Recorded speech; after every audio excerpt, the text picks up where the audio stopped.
What's up, everybody? How y'all doing? It is your girl, your diva and knowledge, Lady Mocha, representing Mocha's Cafe de Paris. So I'm always serving you wisdom, knowledge, and spiritual awareness. I rarely ever do content this late, but of course, if y'all not familiar by now, I'm in the field of law enforcement. I'm a correctional officer. So I'm used to being up all time of night. I work all night and sleep all day. I'm very nocturnal. So usually I try to do my content throughout the day, but lately my sleeping pattern has been thrown off. I done got back into the mode of, being up all night and sleeping all day. So, don't be surprised if every once in a while y'all see me doing content in the most weirdest amount of hours.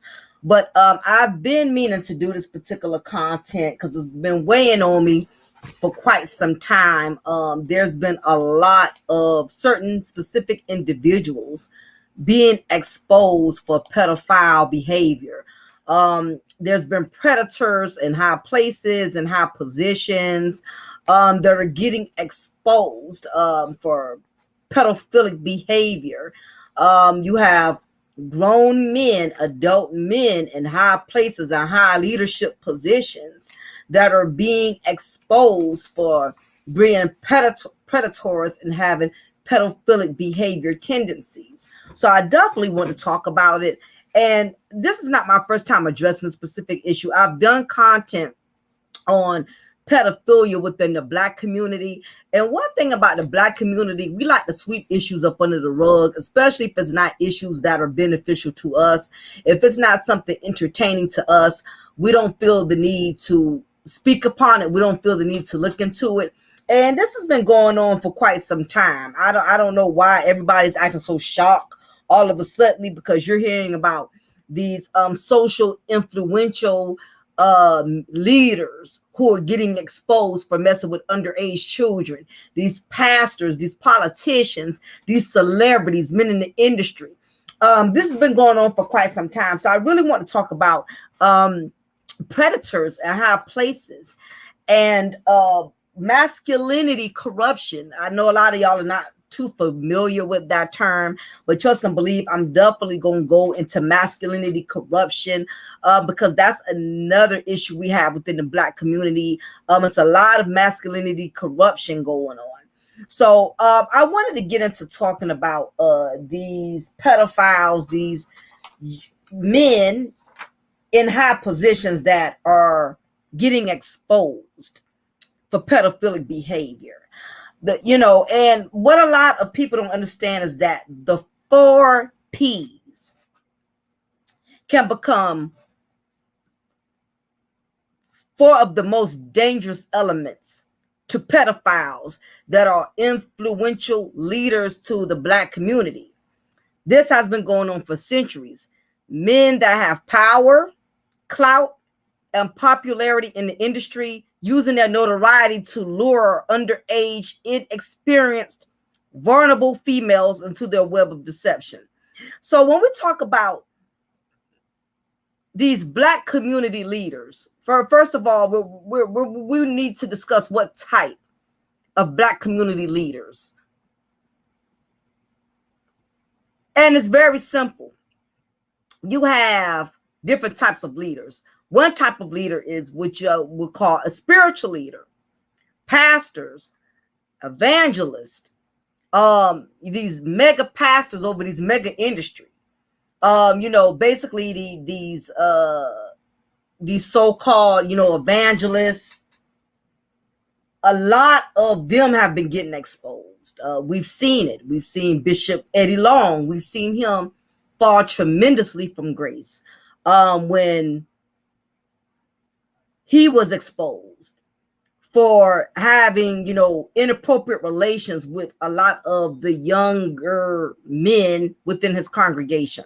So you have a lot of spiritual leaders, those who are leading churches, those who are leading like spiritual groups. You have a lot of pedophiles and predators that are spiritual leaders. And I know Black people, they just want to focus on, we hear about these spiritual leaders in the Catholic churches, but the truth be told, it's a lot of predators and pedophiles in the Black community. And a lot of them are spiritual leaders. They are over these churches. They are over these congregations. They are over these ministries. It's a lot of predators and pedophiles behind the pulpit that are preaching the word, that are leading a ministry. A lot of these individuals are predators, and a lot of people don't believe it until it hits the forefront. When you have victims come out and expose them, because these victims can no longer deal with the trauma, but behind the sexual assaults or the sexual abuse. And next thing you notice, when one comes out, they all start coming out like roaches. Here's 2, 3, 4 more coming out experiencing the same thing. So this is definitely a major issue. Another issue is we have what's called political leaders that are also pedophiles and predators. Yes, these presidents, these governmental officials, these mayors. You have a lot of men in political leadership that are predators, that are pedophiles. And the other type of leaders in the Black community that are also predators and pedophiles are motivational speakers, better known as social media influencers.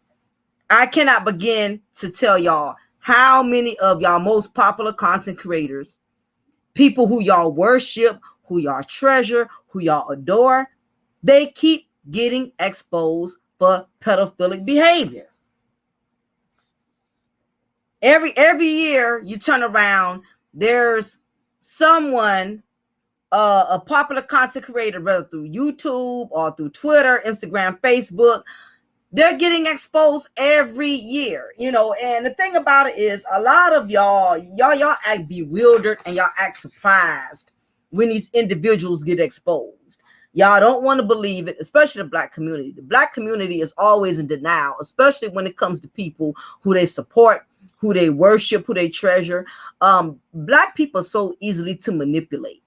Black people are so easily to get over on, because especially when we support certain people or we have a liking for certain individuals, we don't think that they are capable of these type of scandals. We don't want to believe it because they're well dressed, they know how to finesse and talk and articulate themselves so intelligently on these platforms. You have a lot of these men who are well dressed. You have a lot of these men who got nice cars, nice houses. They have all this notoriety. They have all this fame. They have all this popularity. So who wants to believe that a man who presents himself to be well established is capable of being a predator or a pedophile? And truth be told, a lot of Black people are very easy to manipulate. Me, for one, I've never been easy to manipulate. And it don't matter if you are well dressed, if you wear expensive suits, if your suit's over $500, your gator shoes are over $1,200. I mean, you get all your, designer labels for Neiman Marcus and these other high label designer places. I work in a profession in which I see very well respected, well dressed, well established men enter into my correctional facility all of the time for pedophilic behavior. So I'm for one, I've never been one that can be fooled or manipulated. I don't care how well dressed a man is. That does not mean he's not a predator. Just because he makes over 300,000 a year, or because he drives a certain car, you can't underestimate anybody. You can't figure because somebody is handsome, because they're well dressed, because they're well liked, that they don't have a sick desire for children. People don't walk around, predators don't walk around with a big old billboard posted on them saying, I'm a pedophile, I'm a child molester, I'm a predator. But in my line of profession, I see very well established men in my facility arrested because they were caught with child pornography in their computer, in their cell phone. They got explicit pictures of children in their mobile device or in their computer hardware, and all of this was discovered during an investigation once a child or a victim came forward and said, I believe this gentleman is having inappropriate relations with my child. And once the investigators get whiff of it, once the criminal justice system gets whiff of these certain individuals and they start investigating, they start finding all type of pedophilic behavior when it comes to these so-called high-value men. Because this is another myth when it comes to pedophiles, and I'm going to go more into it. There's this myth that only broke dudes are pedophiles, that only better males are pedophile. Men who are broke, men who don't have no money, I don't know why the black community thinks that men that are rich or men who got money aren't pedophiles. It's this myth in which well-established men are not pedophiles because they drive certain cars. You can't tell a pedophile just by looking at them. And like I said, it's not always broke dudes. It's not always better males. And it's not always unattractive dudes. When we hear the word pedophile, we automatically think it's a unattractive man that's scruffy, that's probably stands out in front of the liquor stores with a brown bag with a Colt 45, or we think of some weird looking white dude, who's a loner, and likes to hide behind the bushes. Pedophiles are not always weird looking characters. And we're going to go more into the elements of these pedophiles because, again, the black community, y'all are so easy to manipulate. A lot of y'all are very dumbfounded, and I would say that's probably not the right word, but a lot of black men and black women, y'all are very uneducated when it comes to pedophiles, and being aware of, how a lot of these undercover predators conduct themselves. And a lot of y'all don't want to believe when your favorite content creator is exposed. Y'all don't want to believe it when your favorite pastor is exposed. Y'all don't want to believe it when it's your favorite rapper, your favorite artist, your favorite goddamn actor. Y'all don't want to believe these individuals are predators.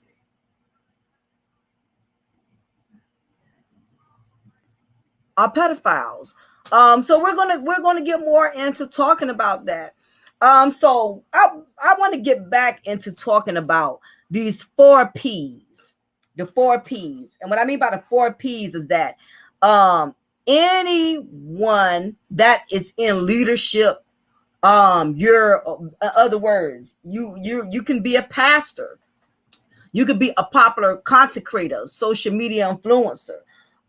You can be a well-respected political leader. Anybody in these leadership positions, there are 4 P's that are very dangerous to individuals in leadership. Those 4 P's are politics, popularity, profit, and power. You give a corrupt leader, a pedophilic predator in leadership. You give him any 4 of these P's that I just mentioned: politics, popularity, profit, and power. Those four P's do not come. Those four P's are dangerous when it comes to the fifth P, a predator. A predator. When you have a predator in leadership, it's dangerous if that predator has the four P's: politics, popularity, profit, and power. If the predator has politics, popularity, profit, and power, he's definitely going to be a major threat to the Black community. You cannot give an undercover predator or an exposed pedophile, if they have any of those four things in their favor, they're definitely going to be a major threat to the Black community. So let's first discuss the four P, the first P, which is politics. Now, when we hear the word politics, we automatically associate it with the government. When we hear the word politics, we think of it relating to anything that's presidential. We think of Republicans, we think of Democrats, but politics just doesn't have to be things related to the president or the government. So how do we define politics other than how it relates to the government?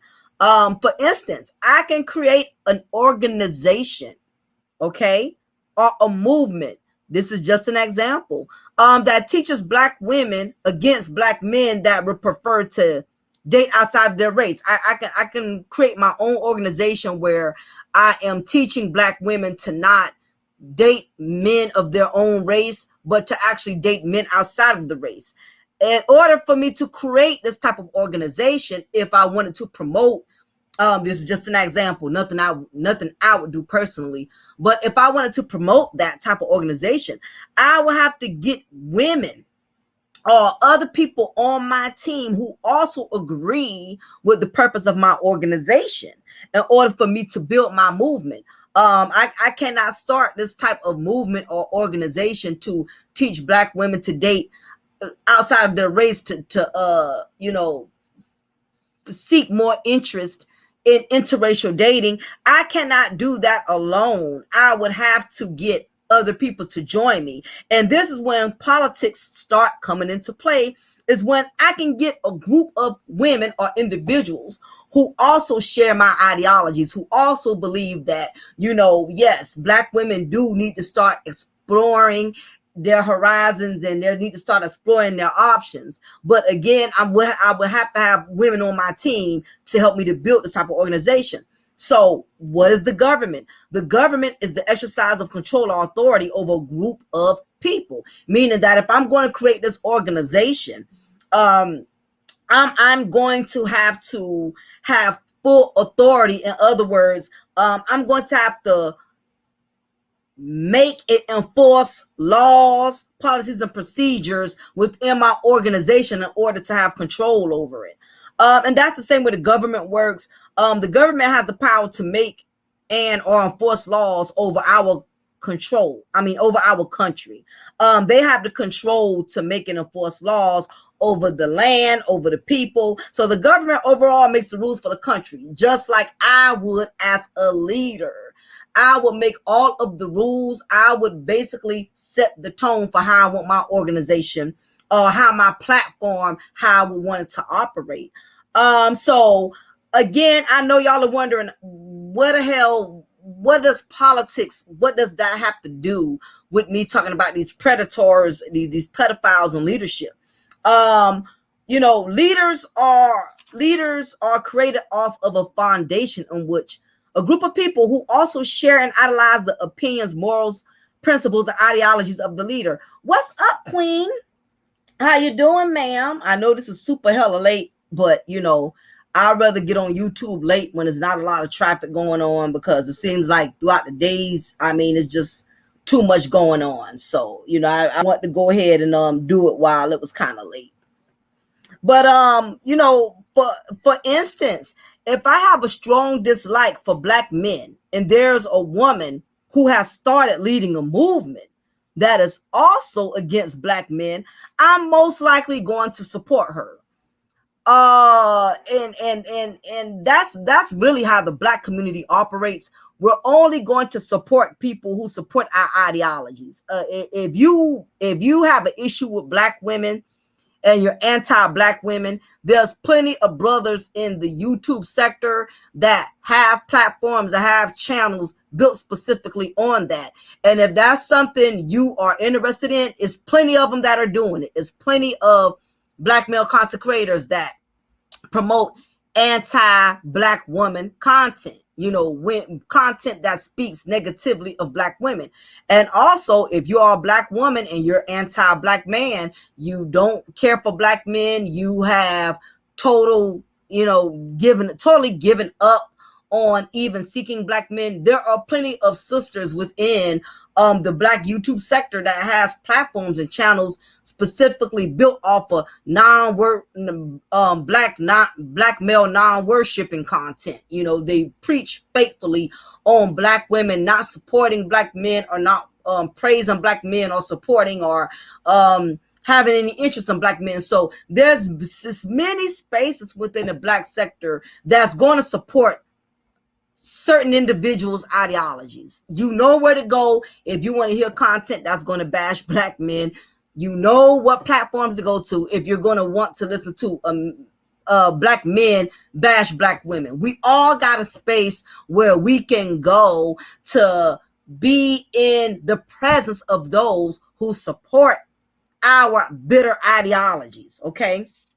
So, in other words, y'all, most people will support the leaders that they feel are supporting their narratives.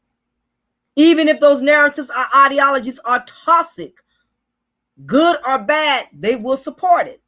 People will support those that support their truths, not truths. Now, notice I said their truths, meaning what is true to them. Okay? Just because someone says I'm speaking the truth, it doesn't mean they're speaking the truth. They're speaking their truth from their perspective, from their experience, from their own insight. Everyone's truth is not the same truth. And this is the reason how so many corrupt leaders that are predators and pedophiles, they have such an advantage in the Black community. And y'all are going to find out it's going to be more and more predators that are going to be exposed, that are going to be found out, regardless of how much success or popularity they have.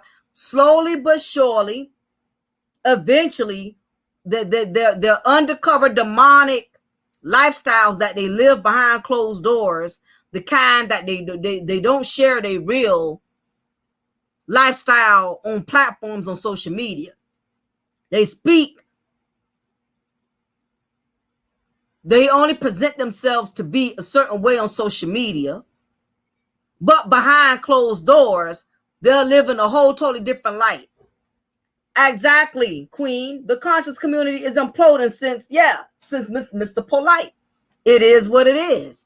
And this isn't to bash the brother or to drag him through the mud, but unfortunately, his time for his exposure has manifested. And he ain't the only one. It's many of them. They just haven't gotten caught yet. So as much as everybody wants to, keep beating on Polite, what about the ones that are sitting or that are still laying low? And guess what? These may be some of the ones that are trying to defend him. These may be some of the ones who knew what he was about all the time, but never said anything. And that's the thing about it. Everybody wants to focus on him. I'm not even so much focused on him. I'm focused on the undercover ones, because at least now we know what he's about. So Polite is not a threat anymore because his demons have been exposed. What about the ones who y'all still worshiping, cash apping, super chatting, who try to act like they don't have sexual desires for children? It's more to come. And this is the reason why, y'all, you cannot be placing none of these content creators on a pedestal. I don't place nobody on a pedestal. Now, don't get me wrong. I will go to certain spaces. I will enjoy their content. I will listen to people, but I will never sit up there and never say, oh, he will never do that. She would never do that. It's always the ones you least expect that be doing all kind of dirty stuff behind closed doors. You cannot put folks on a pedestal. That's how you get disappointed. You have to give people room to fail you. You have to be realistic and keep in mind that no matter how much you adore or worship certain individuals, you got to give them that room to say, but you know what? I really don't know that man like that. No matter how much you read his books, no matter how much good knowledge and jewels he be dropping on the platform, you have to give people room to fail you. Because at the end of the day, all of us are human beings. You know, y'all get a few people, you get a few content creators that are high in numbers, and all of a sudden y'all want to put them up there like they God, like they are flawless, like they can't make any mistakes, you know, and that's not a good look when you start putting on a pedestal like they y'all Lord and Savior, like they're not capable of doing some fuck shit, you know, behind closed doors, you know. Jamar, what's up? I know, long time no see. I know. It's been pretty busy. You know, I haven't uploaded any content in a while. So, you know, that's why it's kind of late. It's more peaceful for me to do content when it's late this time of night. It's not all type of traffic and stuff going on. What's up, Ishmael? Appreciate you, Queen Jamar and Ishmael, for dropping by. But yeah, we're talking about for everybody who's coming in, you want to know what I'm talking about. I'm talking about predators in high places and high positions. We're talking about these leaders, these Black community influential leaders, these content creators that are getting exposed for predatory behavior, for masculinity corruption. We're going to talk about all of that. You know, talk about female. What's up, Mel Thomas? So, like I said, I know, again, this is a touchy subject because I'm going to be talking about men, you know, and I get it. Me being a female, a lot of content creators, we're not well respected. We're not well received anytime we talk about content pertaining to men, because there's this sexist attitude within the Black community that Black women should not be speaking or addressing men in any shape or fashion or form, even if it's talking about men that are not conducting themselves as men that are predators, that are pedophiles. And this is what I'm talking about for everybody who's not clear. This content is not to bash men. This content is to bash predators, pedophiles, child molesters. And as women, we're not supposed to address that. But it's okay for these brothers in the Black YouTube sector to bash Black women day in and day out. Let a Black woman get exposed for living a corrupt lifestyle. People will listen to that man speak all day about it. But when a woman says something about pedophilic and predatory behavior, oh, we're wrong. We don't need to talk about that. But I'm going to talk about it for the simple fact that unlike a lot of people on YouTube, I have experience in this. I'm in law enforcement, so I'm around pedophiles all the time. I'm exposed to predators all the time. And like I've been telling y'all, stop being deceived, thinking predators or pedophiles, child molesters. Stop thinking they are unattractive, creepy, uneducated beta males. Why do y'all want to believe that pedophiles and predators are only broke men, are only ugly men, are only weird men? Why y'all think it's only guys that's psychologically, mentally challenged?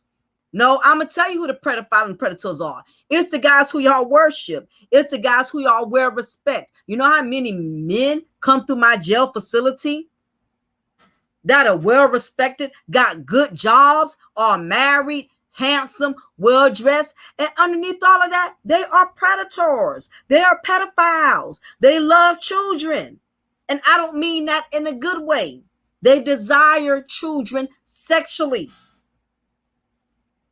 We're going to get deep because I'm going to share with y'all some very, very deep stuff that's y'all not going to be able to stomach, because I'm not just going to touch on the subject on the top of the surface. I'm going to go beneath the surface.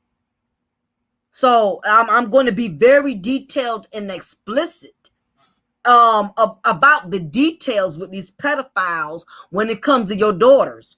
Some of y'all got daughters, you got grandchildren, you got nieces.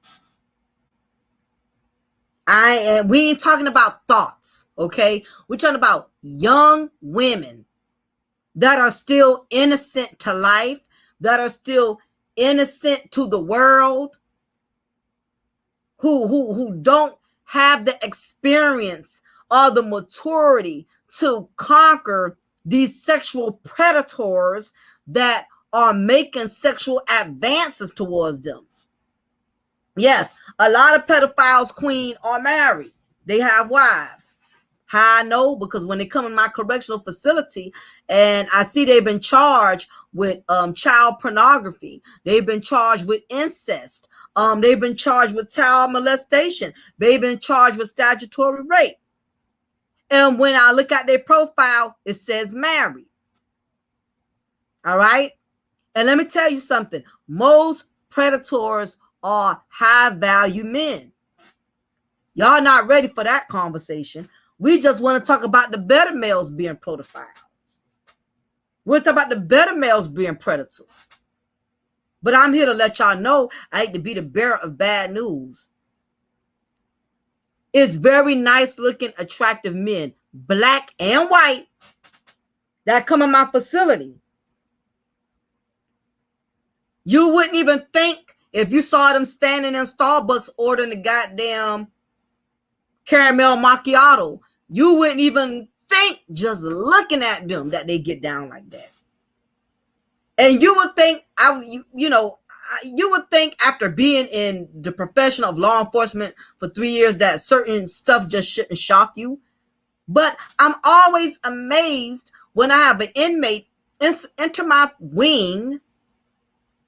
Because, a lot of these guys, I try not to look at their records. You know what I'm saying? When they enter the facility, I try not to look at their records. Because for some reason, when you look up their record, it taints how you perceive them. And don't get me wrong, a criminal is a criminal. I know where I work at, the environment in which I work. But it's still shocking. Shocking. I've been in instances, like I said, where I've had the most well-respected inmates who talk to me with respect and courtesy. I have inmates who approach me, officer so-and-so, good morning, how are you? The most well-respected inmates that are polite, inmates who have manners. I ain't talking about the rowdy thug ones that are disrespectful to officers and trying to hit on officers. I'm talking about inmates that have manners, have respect. Yes, ma'am. No, ma'am. Don't give me a hard time. And I look up their record. They predators. They're in there for raping children under 10 years old. See, y'all can play. Y'all can sit up here and be in denial all y'all want with y'all favorite leaders, y'all favorite content creators. I know better. King Ball, what's up, King? I got the king and the queen in the building with me tonight. Royalty. I got nothing but royalty in my chat. I'm telling you. And I'm like, when I meet these guys and they approach the officer's desk inside the jail where I work, they seem so innocent till I look up their record and see that they are a registered sex offender. I'm like, what the hell? And these are guys who got good jobs, who are construction, who own construction businesses. Y'all want to think it's predators and pedophiles. Y'all think they're the dudes that stand at the bus stop. Y'all think they are the dudes that live off of women and live off of these women in Section 8 housing. I know better. That's why I'm not surprised guys like Polite and all of these other men who y'all worship and validate. I'm not shocked when they get exposed. And the sad part is a lot of y'all are still in denial about it. Y'all will make excuses. One thing about the black community will give who they want to give a pass on certain things. If you pretty much preach the narratives that people want you to preach, the black community will give you a pass. And I'm just dismayed at how many people want to give this brother a pass. Now, he may not be the worst type of dude, but evidently he got a mental sickness because he loves to have sexual relationships with underage females. Now, it's one thing, nothing wrong with loving sex, nothing wrong with loving younger women who are legal. If you're going to deal with women that are younger than you, let them be legal, 18 and over. If a young women, that's your thing. You don't want a woman that hit the wall. Get a young woman that's legal. That's not somebody's child. Other words, get you a woman that's not still being claimed on her mommy and daddy's taxes. If her mommy and daddy is still claiming her own taxes, she too damn young for you to be having sexual relations with her. Now, going back to people will support people that only speak on their truths.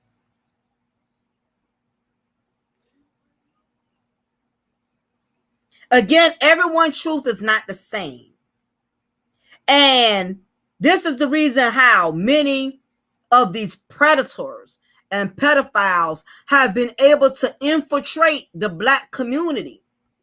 Because as long as they are speaking on the things we love for them to speak on, we don't look at their predatory behavior. Queen says there was a story a few months ago of a father who killed his own 3-year-old daughter. Yep, you're right. I remember him sexually assaulting her. I don't want to use the R word. He was high value. Yeah, he was. It's a lot of high value, well-respected men in leadership authority. They have desire for children. And we're going, and I'm gonna tell y'all, this is gonna be a long content tonight because I'm stripping everybody butt naked. Because I'm gonna tell y'all what makes them do this, the mindset. I'm gonna break down the elements of the psyche of the male predator, of the high value predator. Like I said, yes, we do have broke dudes. We do have a couple of better males that are pedophiles, that are predators. But in the correctional facility where I work at, I see more high value men getting taken into custody for child pornography. Hell, I seen a goddamn officer that's a chief get brought into my facility because he was beating up on his son and sexually molesting him. Yep, they like roaches. They everywhere, queen.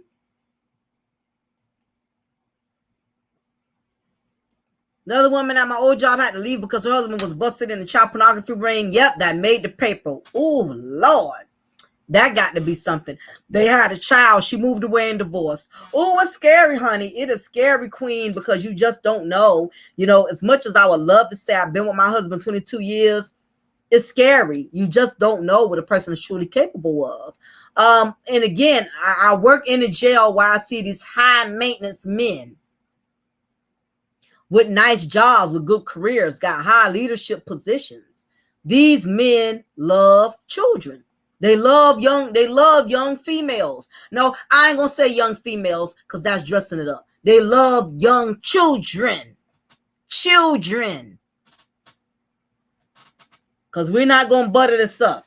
So if anybody who's coming in who wants to know, what I'm talking about. Talking about predators, high value predators in high places, in high positions, masculinity, corruption. I'm going to get into the steak and potatoes and all of that.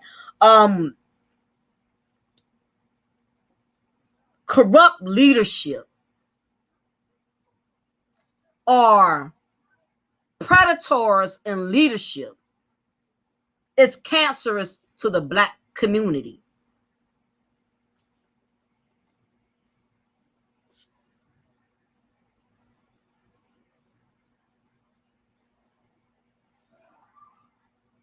Predators, pedophiles are being welcomed, praised, and worshiped in leadership. And they are being granted high leadership positions. And these undercover pedophiles, they are abusing and misusing their leadership to fulfill their own sexual demonic appetite for children. Now that we have talked about pedophiles and leadership, and for those of you who are coming in, I've told y'all about the different type of leaders in the Black community that have potential pedophile tendencies. I told you about spiritual leaders, these pastors, these evangelists, your favorite deacon. A lot of pedophiles are behind the pulpit or within the congregation that you faithfully tithe your check to every Sunday. Then the other type of leaders that also have pedophiles are political leaders, your favorite presidents, your government official, your mayor, those who have any type of government type of positions. You have a lot of pedophiles in those type of positions. Also, and this is the main subject, motivational speakers, social media influencers, your favorite content creators that you worship, that you praise, that you defend to the end, that you super chat to, that you are subscribed to, that you are a members only paying tithing $3, $10 a month faithfully. These men are pedophiles and they have demonic sexual desires for children. So we're going to talk about pedophilic disorder. Again, for those of you, because y'all, again, you have a lot of content creators, they just like to jump on here and talk about different topics and create content on things they have no experience in. I have experience in dealing with pedophile behaviors because, for one, I am a correctional officer. I am exposed. I am in constant contact with pedophiles, with predators, with sexual offenders. So my position already by itself makes me experienced in talking about this subject. My second thing is I have 2 master's degrees in talking about the psychology of criminals. One is in the psychology of criminals and the other is in criminal justice. So not only do I have the experience as far as my job position, but I also have the education. I have the degrees to back up that I know what I'm talking about. So we're going to talk about pedophilic disorder. What is pedophilic disorder? What is predator behavior?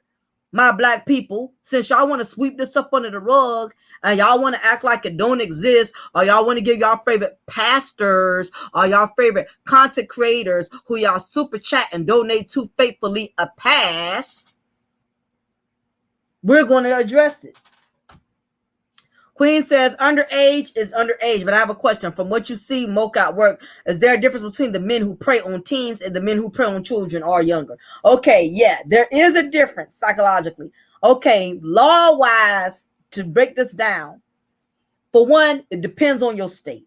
All right, I know here in the state of Georgia, illegal, an adult that's legally able to give consent to sex is 17 in the state of Georgia. But this is the catch.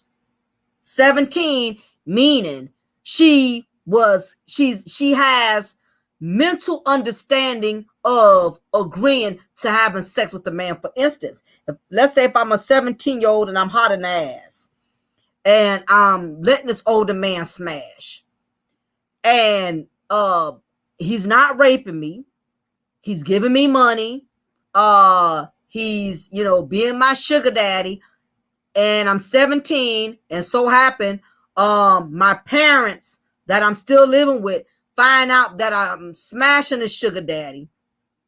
They can report him. They can call the police and report him. But what'll happen is he won't get the charge of a child molester. He won't get the charge of being a rapist or whatever. He will get what's called statutory rape, because the elements are, for one, I'm old enough to know what I was allowing this man to have sexual relations with me. Okay, so that's the difference. He didn't just rape me and sexually, fulfilled himself.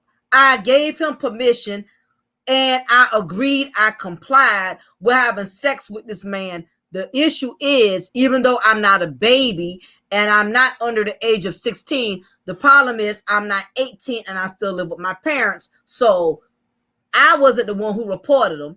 My parents did. So anytime you have a man that's having sexual relations with a female over the age of 16, depending on the state now, every state is different. She's 17. He can be charged with what's called statutory rape, meaning the 17-year-old was in her right mind. The 17-year-old was not getting raped. They both agreed to having consensual sex. The problem is she is still a minor, and her parents, in most cases, because there's not too many 17-year-olds that snitch on themselves and say, oh, I'm letting this older man smash. In most cases, when it comes to a man being charged with statutory rape, it has everything to do with her parents found out that this 40, 50-year-old grown man is smashing a 17-year-old daughter. And what they did, they reported him to the local authorities. So now he has to register as a sex offender. Now, that's what makes it different for everybody in the chat. And I get it, because there's so many different levels of sexual offenses. So if you are a 40-year-old man, you 40, you 50, and you smashing a 17-year-old, you're having sexual relations with her. Until she gets 18, be mindful, because if her parents find out you smashing a 17-year-old, even though you and her both know, because let's face it, Queen, me and you know, a lot of these 17-year-old females, they fast as hell. These 17-year-old females, they're overly developed. They got big tits, big ass. They look like they 24 and they talk like they 30, but it don't matter. And this is what a lot of these pedophiles and a lot of you men who lack discipline over your demonic sexual urges. It does not matter how overly developed a female is. You need to keep in mind her damn age. I don't care if her ass is so fat, it takes over the ozone layer.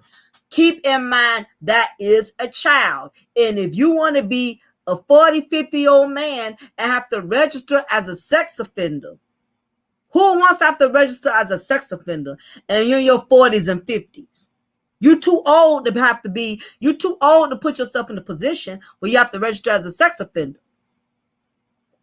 Well, you can't be around your own grandkids By the time you get 40, 50, you should be having grandkids and stuff. You can't be around your own nieces, your own nephews. That's what happens when you are a registered sex offender. Now, there's like I told y'all, there's 3 different levels of being a sex offender, a registered sex offender.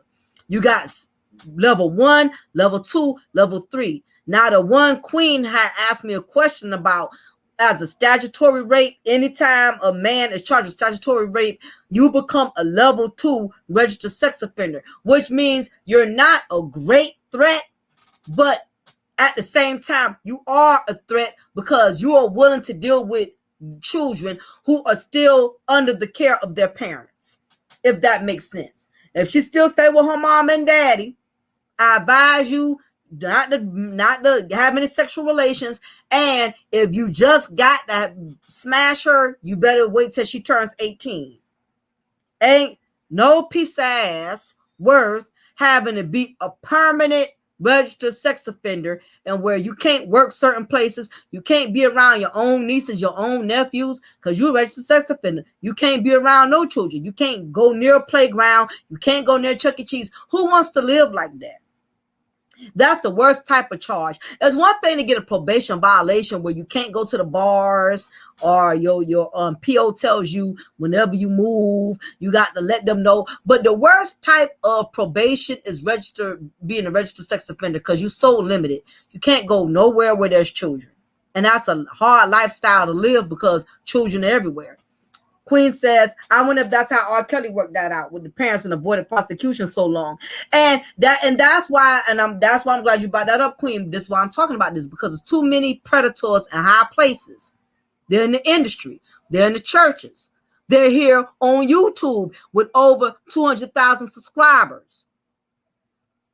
It's these predators that are getting a pass because of their high value, not high morals.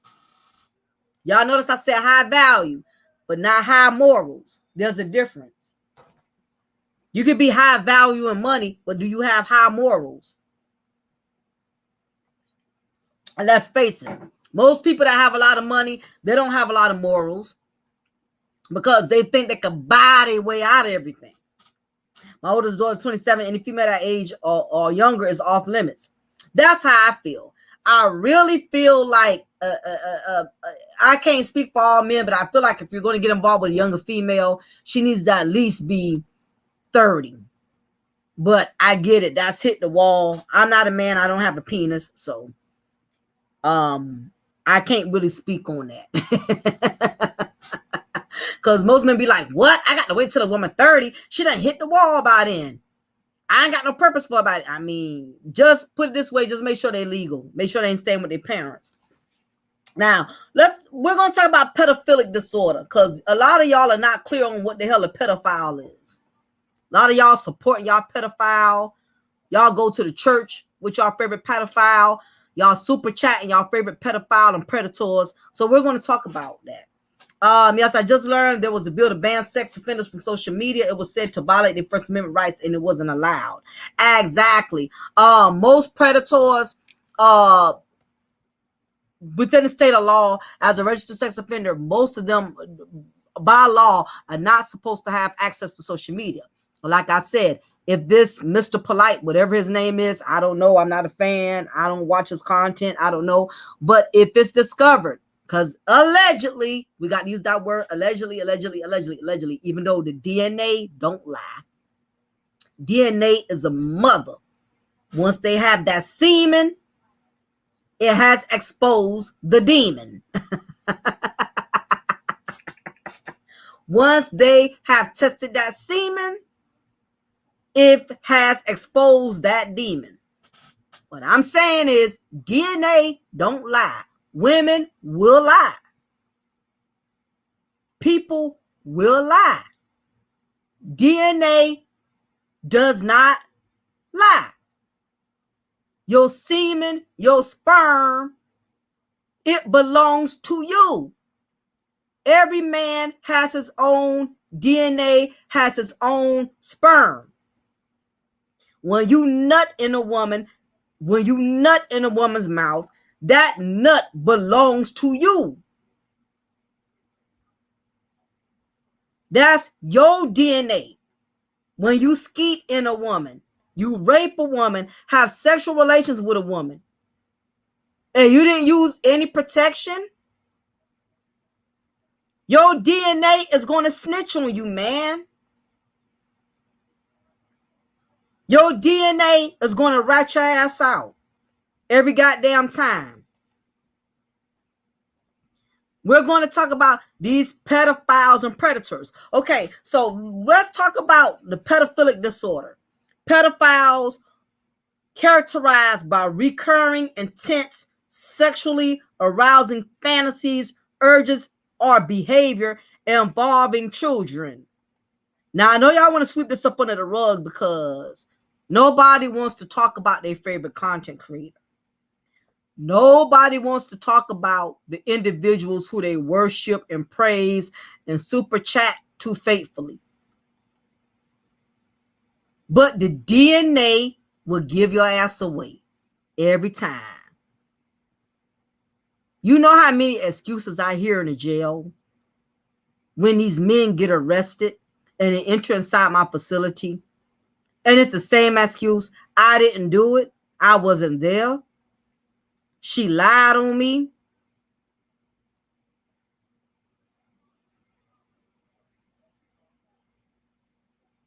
I was drunk. Oh, that's my favorite one. I was drunk. You know how many rapists and pedophiles? I was drunk. I was high.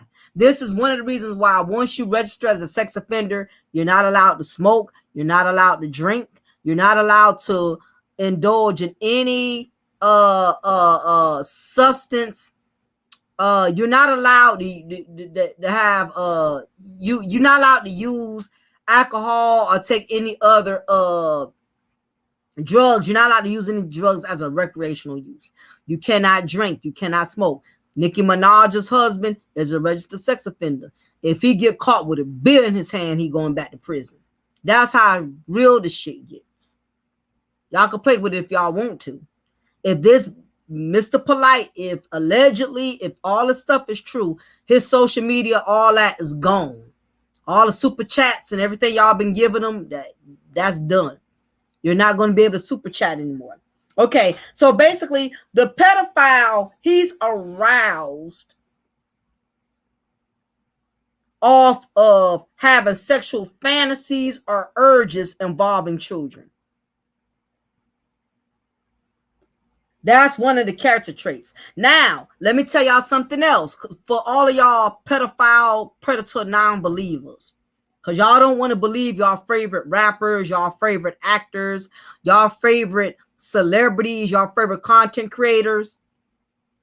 Y'all don't want to believe this. But believe it or not, do you not know pedophiles? And this is the statistics. This is stuff that I searched, I researched. I did 3-4 days worth of work on this content before I started speaking on it tonight. Now, pedophiles are attracted to children and adults. They can be attracted to both.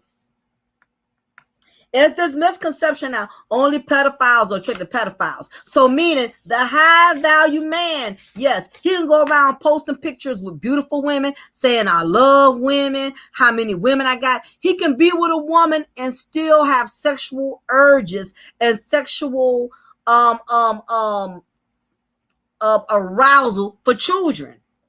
Don't, just because a man is with women, don't let that manipulate you into believing he does not have pedophilic or predator tendencies for children.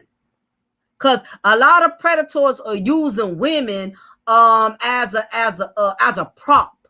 That way people cannot detect that they have sexual infatuation for children. Again, like I said to y'all before, you know how many married men come into my jail facility, but they're being charged with sexual offenses that involve children. So just because your favorite content creator is bragging about all the women he got, just because a man is posting a bunch of pictures with all these beautiful exotic women, that don't mean they don't have a desire for children. Now, these fools can sit up here and manipulate y'all. Y'all thinking, oh, all these beautiful women he got, all these women checking for him. He got a wife. He got a beautiful wife. Why would he want children? Why would he have a sexual desire for children? You don't understand the psyche of a pedophile. That is what they do. Y'all favorite content creators who y'all don't want to believe is pedophile and predators. Y'all favorite pastors. Yes, pedophiles got wives. Predators got fiancés. Guess what? Predators even players. They can have 5, 6 women that they dealing with and still having sex with children right behind the women they stunting on y'all with. Hello. That's a red flag. Men who always play the victim and say every woman is lying on them. That's like a woman thoughting it up in the club, and man, and she drunk up, and the man take advantage of her. She don't understand why. You know why. You put yourself in a position to be taken advantage of. That's the first thing Polite said to defend himself. He said, we've seen him with all the voluptuous women he takes pictures with. See, Queen, wow, you brought something to my attention I didn't even know, ma'am. This is why I say these statistics, these stats are telling y'all how these pedophiles get down. I didn't even know that because I don't watch him. That's what they do. Pedophiles will use grown women as a prop to make y'all believe that they don't have sexual urges for children. Yep. Women use as prop for down low men and gay men. You know how many men are gay? But they know if they were to come out the closet and really be transparent and say that they heterosexual, anti-homo subscribers are not going to want anything to do with them.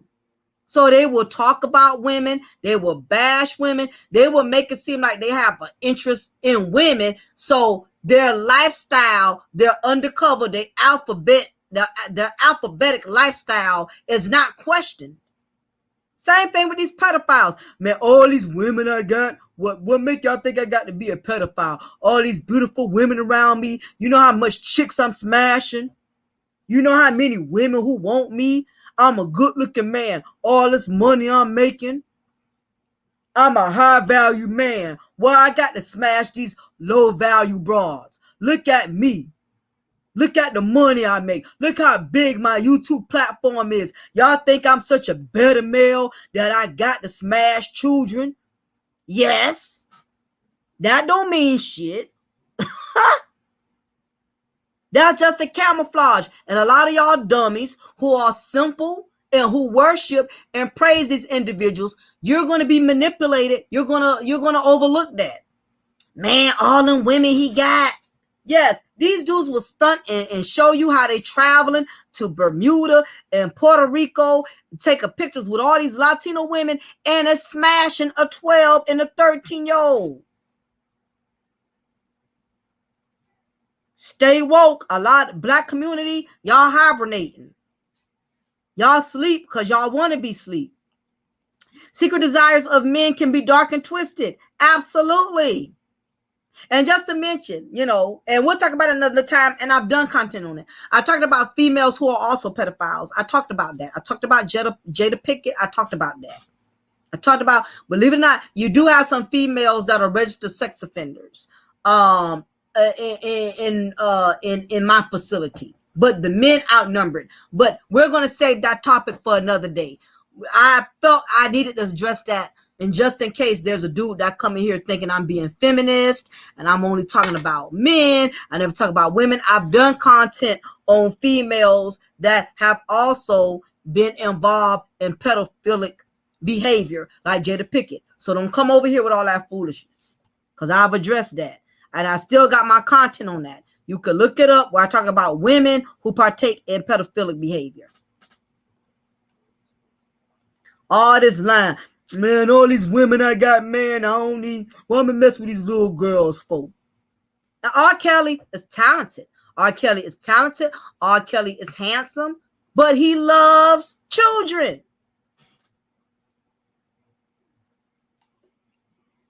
That's why I salute openly gay men, especially when they are black. It's hard for many black men to be openly gay. Absolutely. I love black men that embrace their what's the word, embrace their pride lifestyle. My uncle is gay and he tells it, he loves it, he ain't hiding it, he ain't up here bashing women so people can't detect that he's gay. I love men that are transparent. I love it, I love it, I love it. I think it's cool. I think black men and black women, we should be able to communicate with the community, with the alphabet community, because we all can learn from each other. I'm not very educated in the pride lifestyle. So when I have men that are gay, that are very transparent and open about it, I think it's an awesome thing. I don't knock what people like. Just be who you are. Don't bash women to hide who the hell you really are. Now, back to this pedophilia thing, right? So I told y'all, I just gave y'all my key points, right?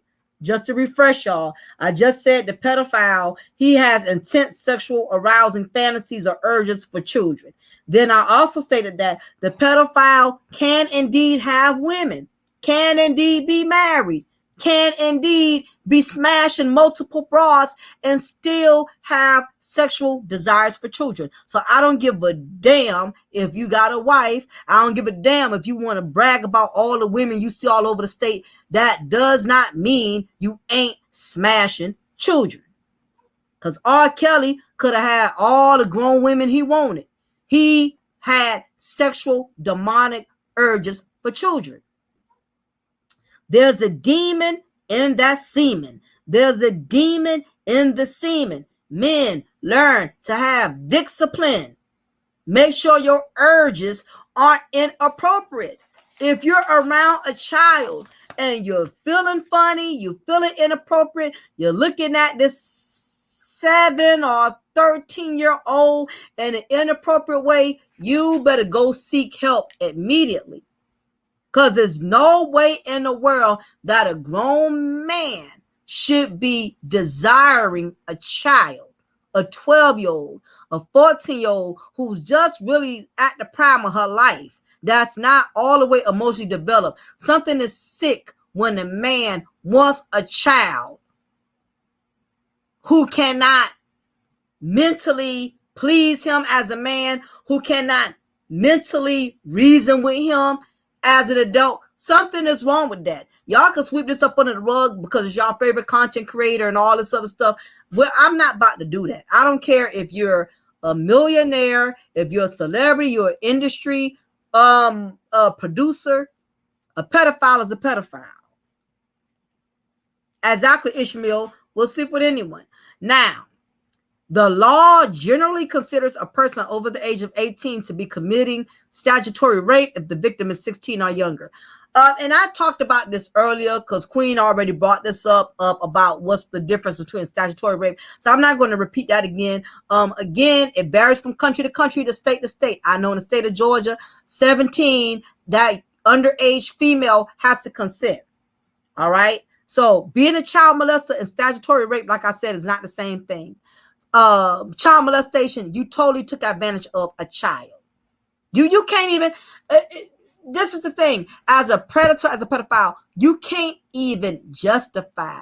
There's no logical reason or statement you can come up with stating why you had sex with a child. There's nothing you can tell the judge that you can't say that child enticed me. You can't say that child, let's say even if you have a fast ass 13-year-old, because as a black woman, I know there's a lot of young black women out here that are very fast, that are very promiscuous. I get it. I deal with female offenders all the time, and these young women, they are more fast than women that are 40 years old. So that's why when these men come up with, you hit the wall at 40, I know 15-year-olds who done hit the wall, who have exceedingly passed me and sexual partners. Because the problem with these young females, when they start having sex at the age of 13 and 12, the problem is they tend to over abuse the use of their vagina, and they're not understanding that it's going to come back and haunt them in their adulthood, because as having sex as a female under the age of 14, 13, 12, you're not focusing on the psychological or the mental backlash consequence of being promiscuous. You're just focused on the feeling. And the problem is you have a lot of young black men and young black women who have become obsessed with the feeling of sex, and they're not understanding there's a responsibility behind it. Like, you have some of these young black males that are like 15, 16, and they're going around here smashing multiple young females because there's so much pleasure in using their penis, but they're not understanding as young men, they're focusing on the pleasure, but it's a consequence when you're going around here having unprotected sex with multiple young females who are just as fertile as you. You're going to be a father of 6 to 7 kids before you even become 20 years old. You have men under the age of 18 that have already put themselves in a position to be men before they can fully develop into manhood, all because of the pleasures of the penis. Something about that first climax, when you get that climax, and what people are not understanding is sex is not just a pleasure, it's a responsibility. You can't be going around here raw dogging multiple women just because you love how the vagina feels, because you enjoy climaxing, because you have become obsessed with orgasms. You have so many black men and black women that are underage that have become obsessed with climaxing, and they're not understanding that climaxing is very dangerous, especially when you're climaxing in multiple women, or as a female, you're letting multiple men climax inside of you. Again, because we're in a society in which people have become addicted to the pleasures of sex, but they're not being responsible. And that's dangerous. Anytime you go into something with a lot of pleasure, but you don't go into it with precaution, it's a very dangerous thing. And that's what we're dealing with. And guess what? Some people, listen, y'all, some of these young men have become so addicted to orgasms to the point, if they can't get it from a female willingly, they're going around raping females. It's that sexual urge that they cannot conquer. It's the demon in the semen that many of them have felt to conquer. As I already told y'all about statutory. Who is usually the pedophile? Who is usually the predator? A family member. Most pedophiles, and this is statistics, are family members. It is a stepdad. You know, a lot of these young women that are getting raped most of the time are getting sexually taken advantage of. It's not from their biological father. Now, in some cases it is, and that's called incest, but that's a whole nother topic for a whole nother day. Most young women that are being sexually infiltrated is from their stepfathers. It's from their mama's husbands or their mama's boyfriends. It's somebody who their mother is married to that is not biologically their father. So, like I said, a step parent. Now, you do have some family members, like you may have that uncle who still never moved out, you know, that's taking advantage of his nieces or nephews. It's 9 times out of 10, most pedophiles and predators are family members. They are family members. Okay? And the black community does not like to talk about that. The black community don't want to talk about predators in black families. We don't want to talk about that. So most pedophiles are family members. They are also step parents, which I just told y'all, the mama boyfriend, the mama husband. And a lot of this comes from women. Again, this is why I got to blame the women. Y'all marrying these men too quick, thinking these men want you. And the only reason these men are marrying you quick because they want to be in the same household with your daughter. Now, I've heard several sad stories. I've heard women go to work only to come home and find their 50, 60-year-old fiance or husband is smashing their 13, 14-year-old daughter. This happens a lot in the black community.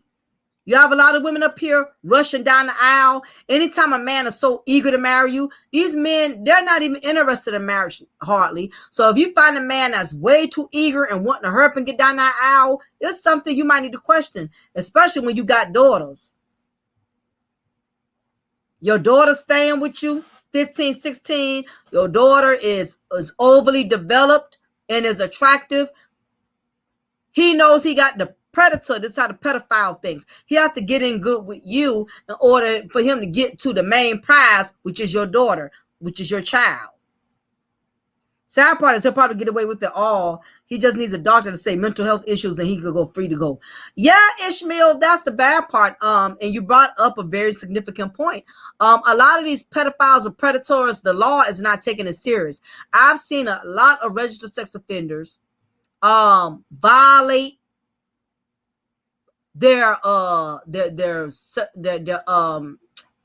seen a lot of pedophiles and predators violate their registered sex offender policies and regulations. They moved somewhere without consenting with their PO, or they're around children and somebody reported it. You know, they come to jail for 3-4 days and then they let them right back out. Society gives a lot of these predators, these pedophiles, they are constantly getting a pass. And I'm not understanding. I will say that is one part that rubs me wrong about the law. I've seen guys sit in jail for 2 ounces of marijuana for 3-4 years, while the child molestator who has been caught violating his probation 3 times within a year, they just keep slapping him on the wrist. He comes to jail, does 2-3 months, and they let him right back out.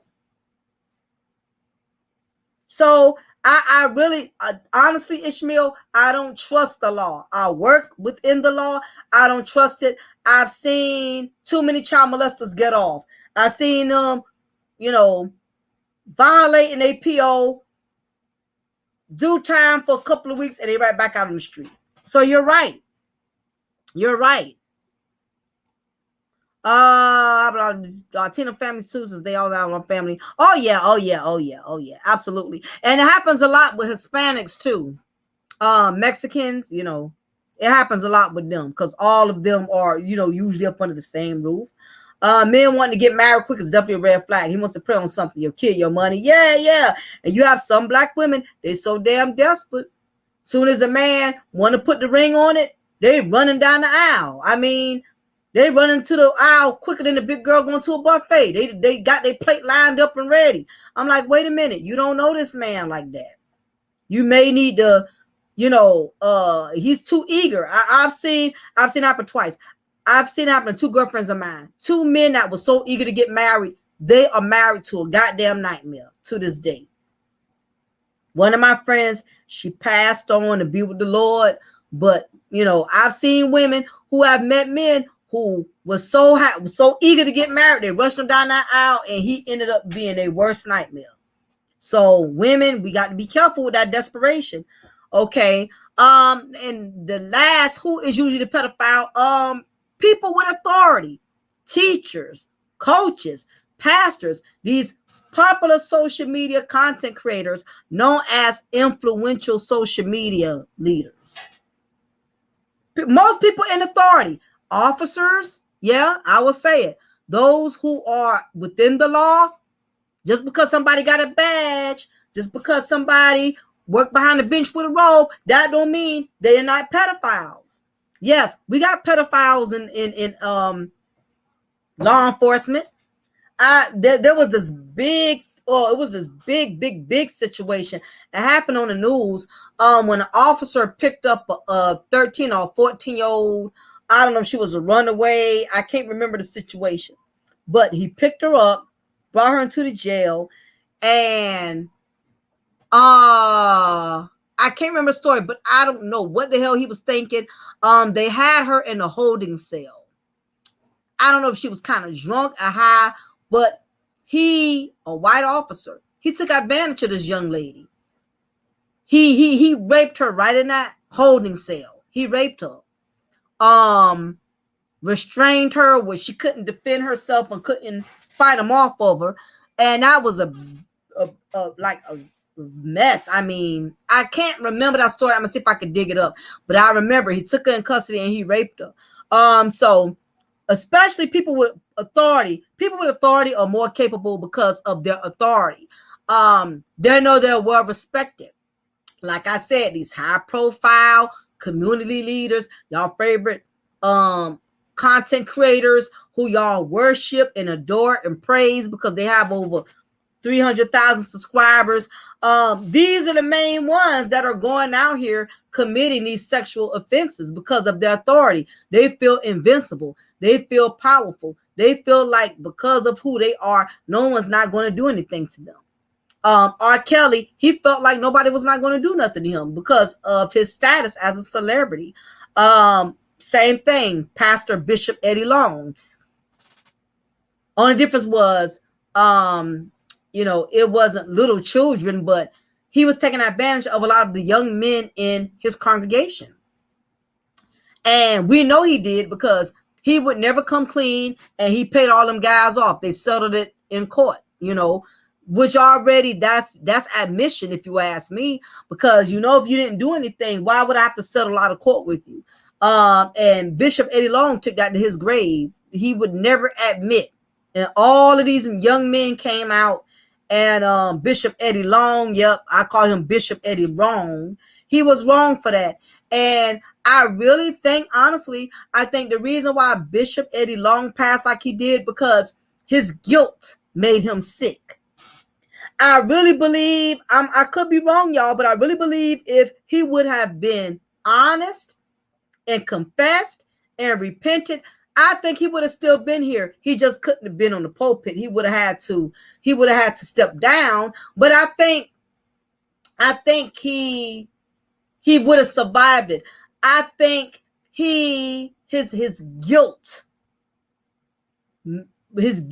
killed him. That's my personal opinion.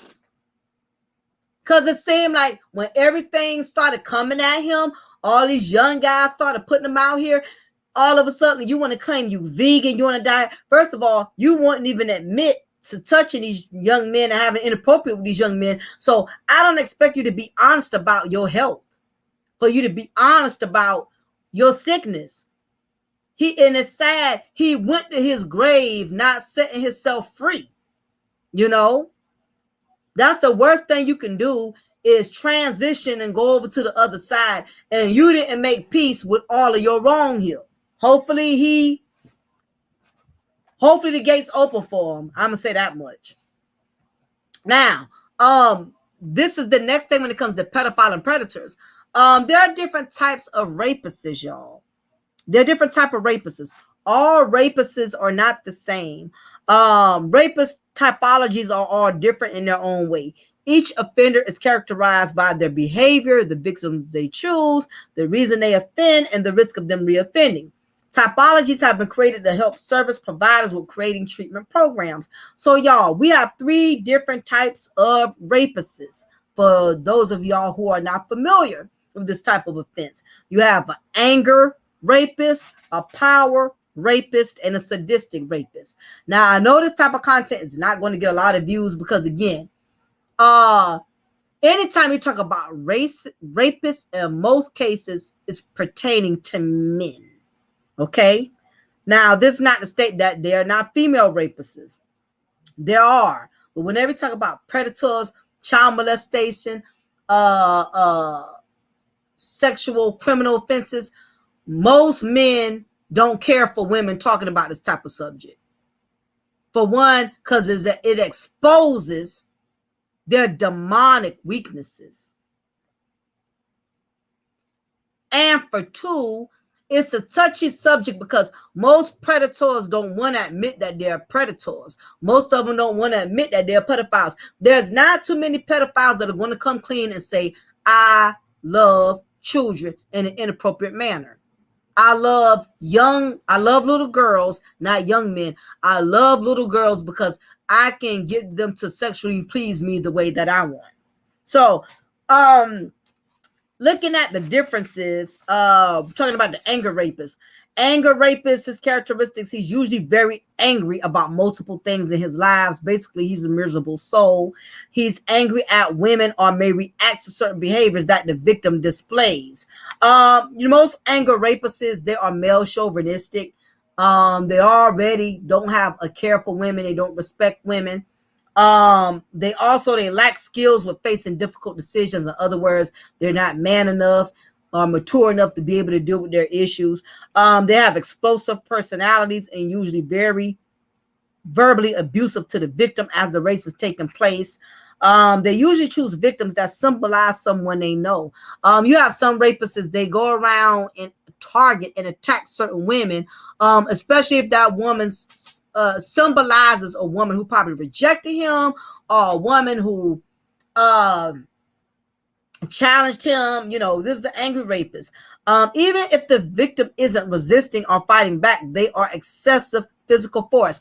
Now, in other words, this type of rapist, when he is raping his victim, he is very forceful. He's extremely aggressive.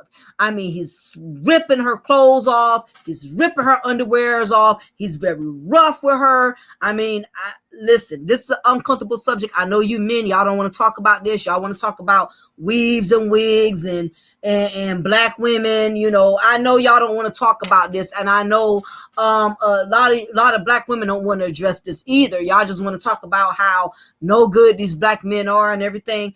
Black people, y'all don't want to talk about these type of things because they're uncomfortable.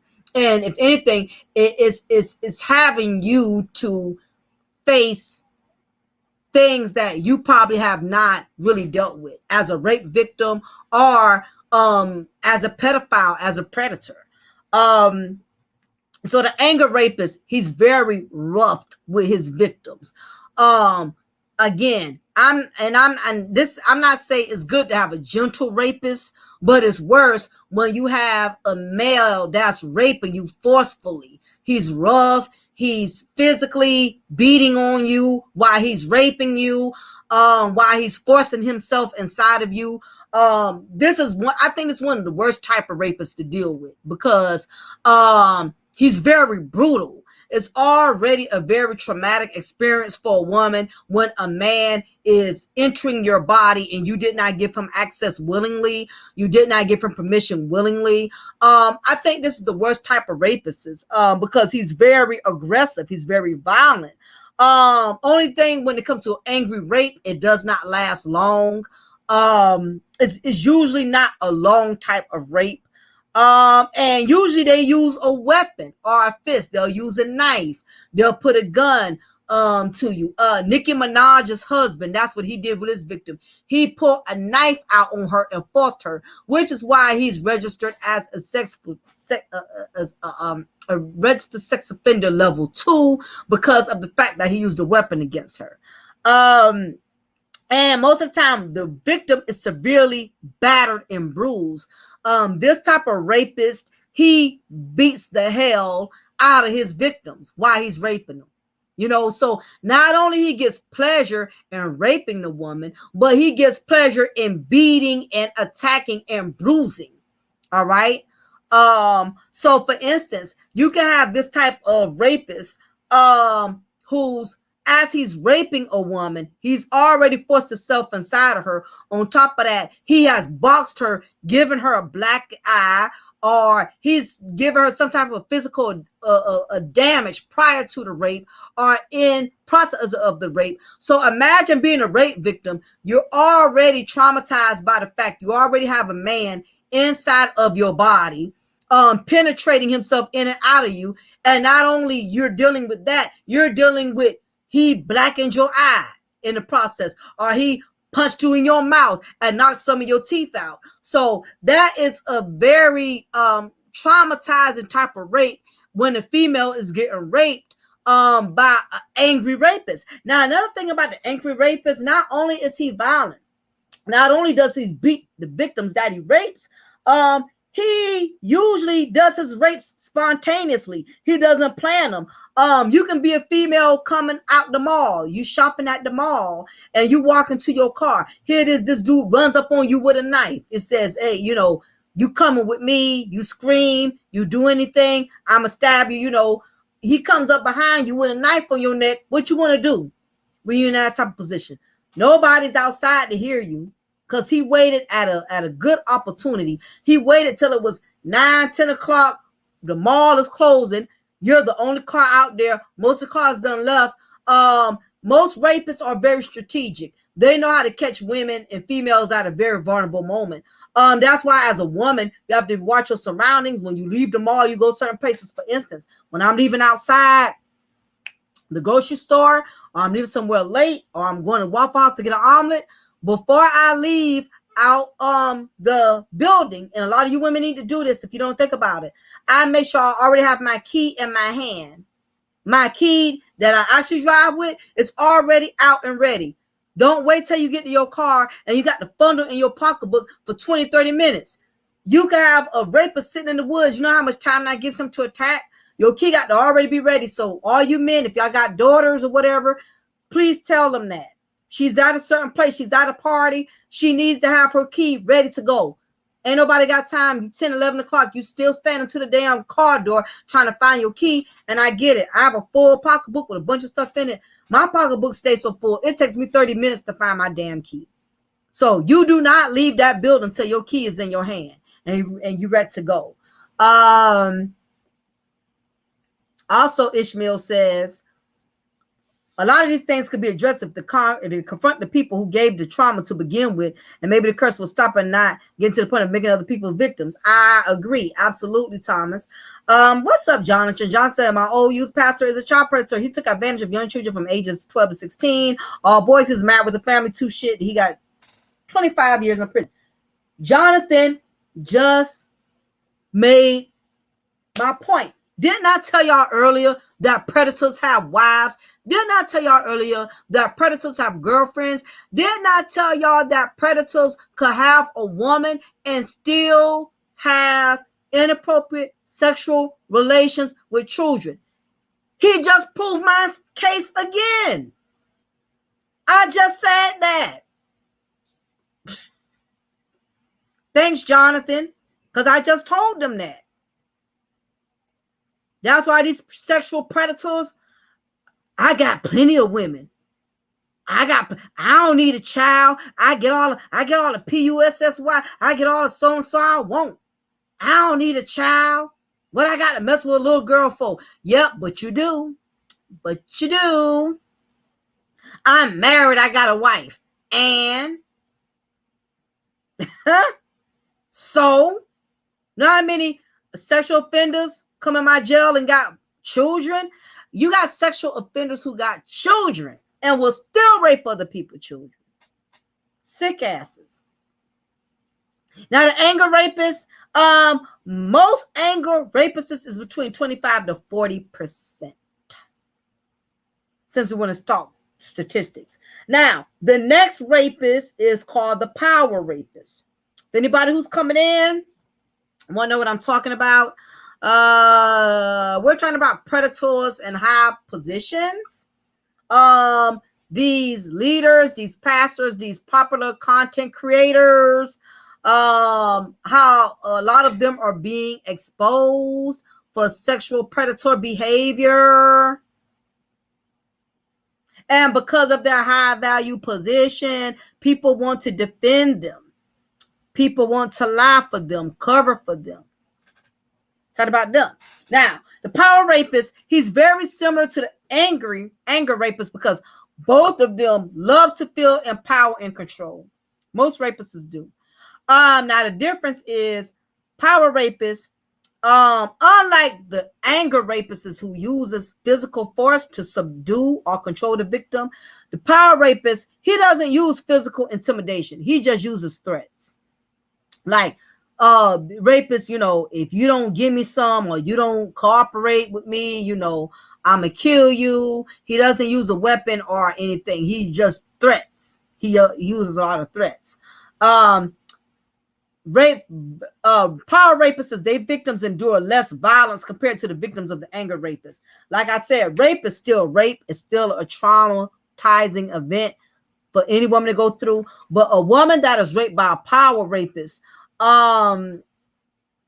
she's not brutally attacked during the rape as a victim that's being raped from an anger rapist. Most family violent offenders commit sexual assaults against their partners or power rapists. You also got men who rape their own wives. No, it sounds ridiculous. How can you rape your own wife? It happens. You can. If she says no and you force yourself on it anyway, but that's a whole nother subject. That's a sticky thing too. But it does happen.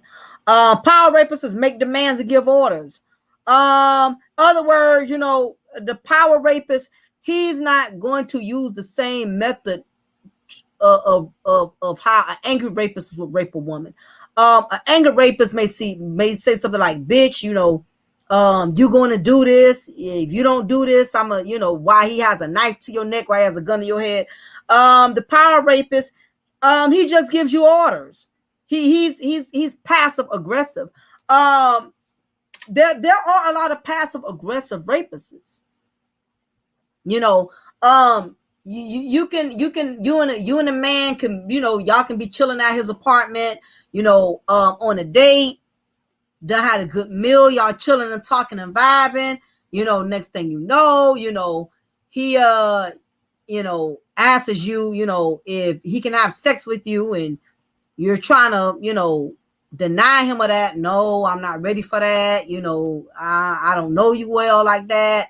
And he'll just still force himself on you, but he won't do it in a violent way. You have some rapists, they gentle with you while they raping you. And it sounds ridiculous, but this is what we're up against. This is, like I said, this is a very uncomfortable subject.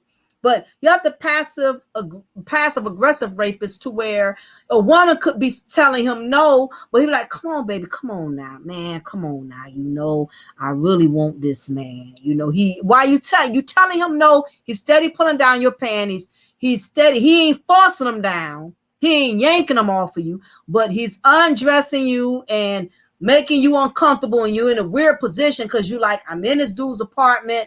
I want to fight him off me. It's a woman never knows how she's going to react when she's getting raped. And it can be embarrassing, because sometimes as a rape victim, you blame yourself because you don't feel like you fought off the person like you should have, or you don't feel like you was aggressive enough. And as a rape victim, it puts you in a very weird position, because I've seen rapists be smooth with their rape. Oh, come on, baby, come on now, just give me a little bit, man. Come on, I ain't gonna hurt you. He'll talk his way till he forces himself in her. You got them kind that'll do that. It's called sexual coercion. Exactly. Sexual coercion. Like I said, every rapist ain't ripping your shit off of you, ain't smashing you up against the wall and boxing your head in or nothing, but they know how to finesse raping you. You know what I mean? Or if you're tired, you had a long drive and you just want to lay down, he'll say, okay, you can lay down in my room. I ain't going to touch you. You can lay down on the bed. I'll crash on the sofa. Next thing you notice, 3, 4 in the morning, this dude is coming in the room and you're like, what the hell is going on? I think I need a favor. I mean, I look out for you. I'm letting you stay the night here. You could have went to the room, had to pay some money. I'm least you can do is look out for me. What? Are you serious? I mean, yeah, at least you could do is look out for me. I've seen females get put in that position where they had nowhere to go and moved in with a guy that was supposedly a male friend. Move in with a guy, and because they had nowhere to go. Guy start off cool, calm, and collective. But again, the demon and that semen, you know, will get the best of them. And you know, uh them lacking discipline. You a female, not thinking nothing of it. You walking around wearing certain stuff, you thinking it's your male friend. Y'all know each other, y'all vibe, y'all been friends. You're not looking for him to try nothing on you. This man, the demon and the semen getting the best of him. He looking at you with your booty shorts on. He want to rape you. He done got aroused. He can't control himself. He won't even ask you for it. Some of them will just snatch it from you. You know what I'm saying? But you got but this type of power rapist, he don't use the all out force to sexually please himself. He'll passively do it. He'll know you tired. He'll know you out of it. He know you don't have a little drink or two, and he take advantage of it.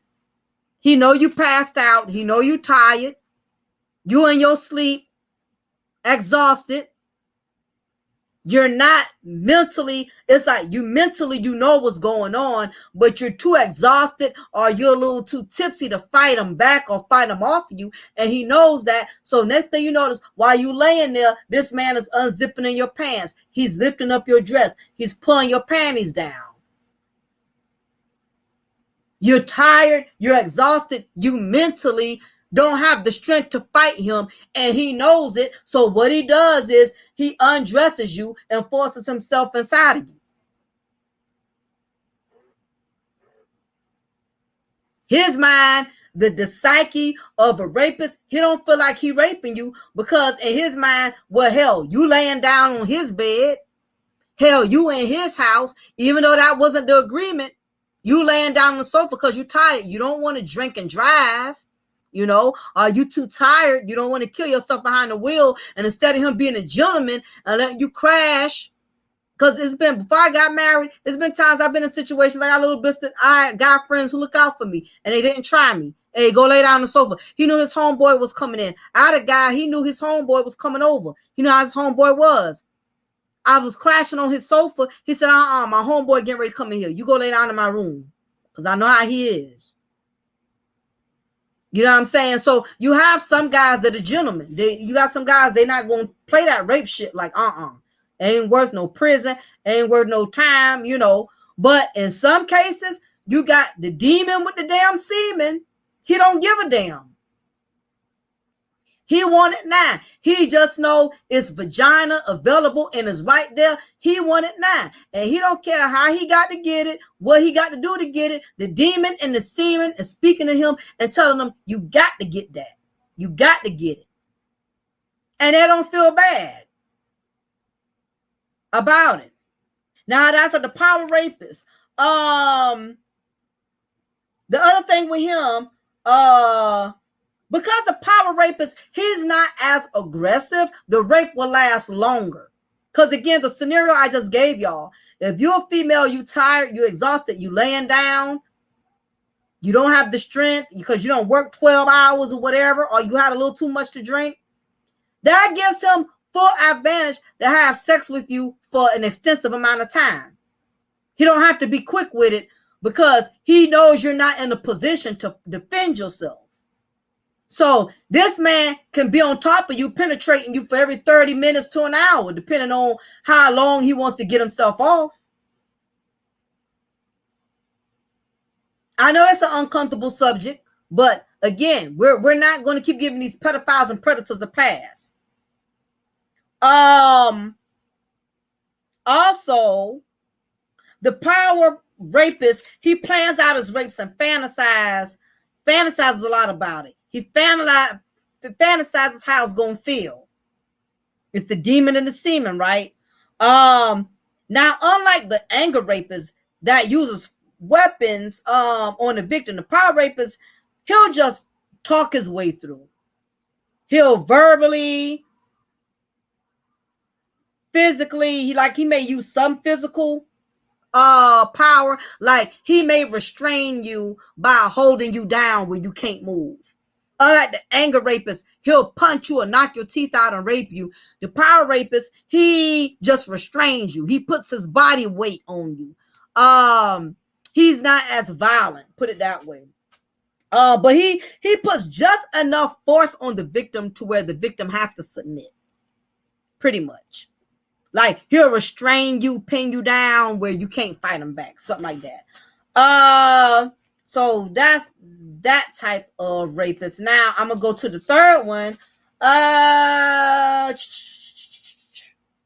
Oh yeah, when it comes, this is another thing. When it comes to the power rapists, you have two different type of power rapists. You got the power reassurance rapists, and you got the power assertive rapist. Okay, the power reassurance rapist, he uses sexual assault to compensate for his lack of confidence or social skills.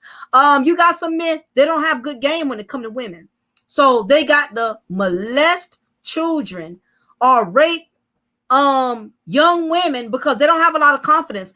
It don't matter if he's handsome, it doesn't matter if he's successful. Some men are not confident in getting sex the right way from women, so they will rape or take advantage of young females because they don't have social skills. They don't know how to talk a woman out of giving them some, or they don't have the courage to address women or approach women about getting sex from women. He doesn't know how to ask a woman for sex. So, a man who lacks confidence is most likely has rapist potentials. They have low self-esteem. They lack social skills. Again, they don't know how to talk to women. Social contact, and are non-athletic and underachievers. In this case, these are men that are not very well perceived to be attractive to some women. These are kind of like squares, guys that most women would not give a time of day because they're not that attractive. They're not athletic. They're kind of underachievers. They're like squares.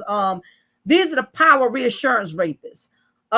So because they lack confidence and security, they'll rape a woman, to get their sexual needs fulfilled. They consider the sexual assault as a consensual encounter and look forward to having a relationship with the victim in the future. So you have some of these men who some of these sexually demonic, perverse men who feels like in their mind, if they keep sexually assaulting this woman, this specific type of female, eventually they stand a chance of having a relationship with her. Makes no sense to me, but this is the psyche of a power reassurance rapist. They might record details of the attack or take souvenirs from the victim so they can relieve their sick fantasy of the sexual assault later. Usually select victims close to their age range. So you have some rapists, when they rape their victims, they'll take a souvenir, like they may take the woman's panties, they may take her earrings, they may take something as a reminder to remind himself that he was able to sexually assault this woman and please himself. You have the power assertive rapists. They don't plan their attacks. Their attacks on the victim are impulsive, spontaneous, or unplanned. They only use weapons if they are carrying one. In other words, they don't walk around with a weapon looking to rape somebody. They're self-centered and controlling, and they take pride in their appearance. They got the audacity to be arrogant and act like they God's gift to women. But at the same time, they lack low self-esteem, which is why they have to have control when it comes to raping a female. There's too many hot boxes in this world to rape anybody. Exactly, King Ba. But it's all about the psyche. Again, you have to look at the psyche of the pedophile, the predator. They don't think like average men, such as yourself, King Ba. They don't think like the average man. You have to reason with how a predator or pedophile reasons. They don't look at it that way. They don't look at, I can get it from anybody. No, they want a certain victim because the victim, it's all about control. A hot box is available everywhere, but that's too easy to get. They want something they can control. It's the thrill of the rape that gets a lot of these predators and pedophiles off. Now, the last one is the sadistic rapist. He likes to cause mental and physical pain to the victim. They are opponents. They attack victims suddenly, or they will kidnap them. They abuse and assault, usually lasts for hours or days. Will torment or murder the victim during the assault because of their erotic attraction to power, anger, and violence. When they commit sexual assaults, they are compulsive and ritualized. They focus on injuring sexual areas of the victim's body, may use a foreign object, or commit anal rape. Sadistic rapists usually have significant psychiatric disorders in addition, what correlate with assault behavior. So the sadistic rapist is on a whole nother level of being a rapist. It reminds me, y'all probably don't remember that story of the three young women that the rapist had. His name was Castro. Let me look that up. I remember when these ladies were young women were held hostage for years. And in this man's house, and the whole neighborhood, nobody knew about it. Ariel Castro. Yeah, that's his name. He is what I would consider a sadistic rapist. Y'all get a chance, y'all can Google him. His name is Ariel Castro. He kidnapped the three women, Michelle Knight, Amanda Berry, and Georgiana DeZeus, and held them captive in his home in a Tremont neighborhood of Cleveland, Ohio. The three girls were in prison until May 6, 2013, when Berry escaped her 6-year-old daughter. Not only was he raping these women, he gave, I think, 1 or 2 of them children, to whom she had given birth while in prison, and contacted the police. Police rescued Knight and Zeus and Astro was arrested within hours. He was what I would call a sadistic rapist, because he was raping these young women repeatedly. He kidnapped them, and he was sentenced to life plus 1,000 years in prison with the possibility of parole. He was such a coward, he killed himself before he can go do the time. He hung himself with bed sheets in his prison cell. He wasn't a coward to rape these women, but when it came down to doing time, having to go to prison, he wasn't about to do that.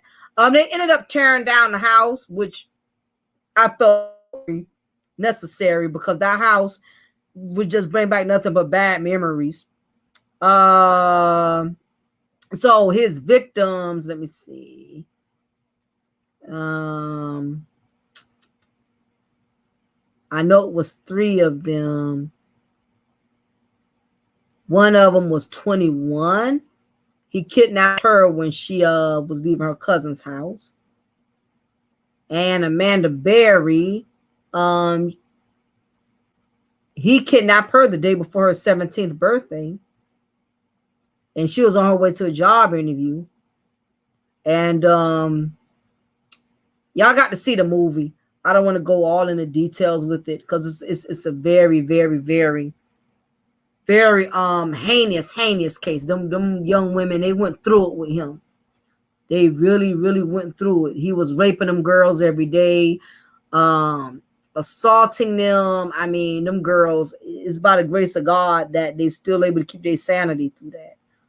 But anyway, he's what I would consider a sadistic rapist, because he kept them girls hostage for, let me see, from 2002 to 2013. I can't calculate all the years on that. 2, 3, 4, 5, 6, 7, 8, 9, 10, 11, 12, 13. Yeah, so about 12 years.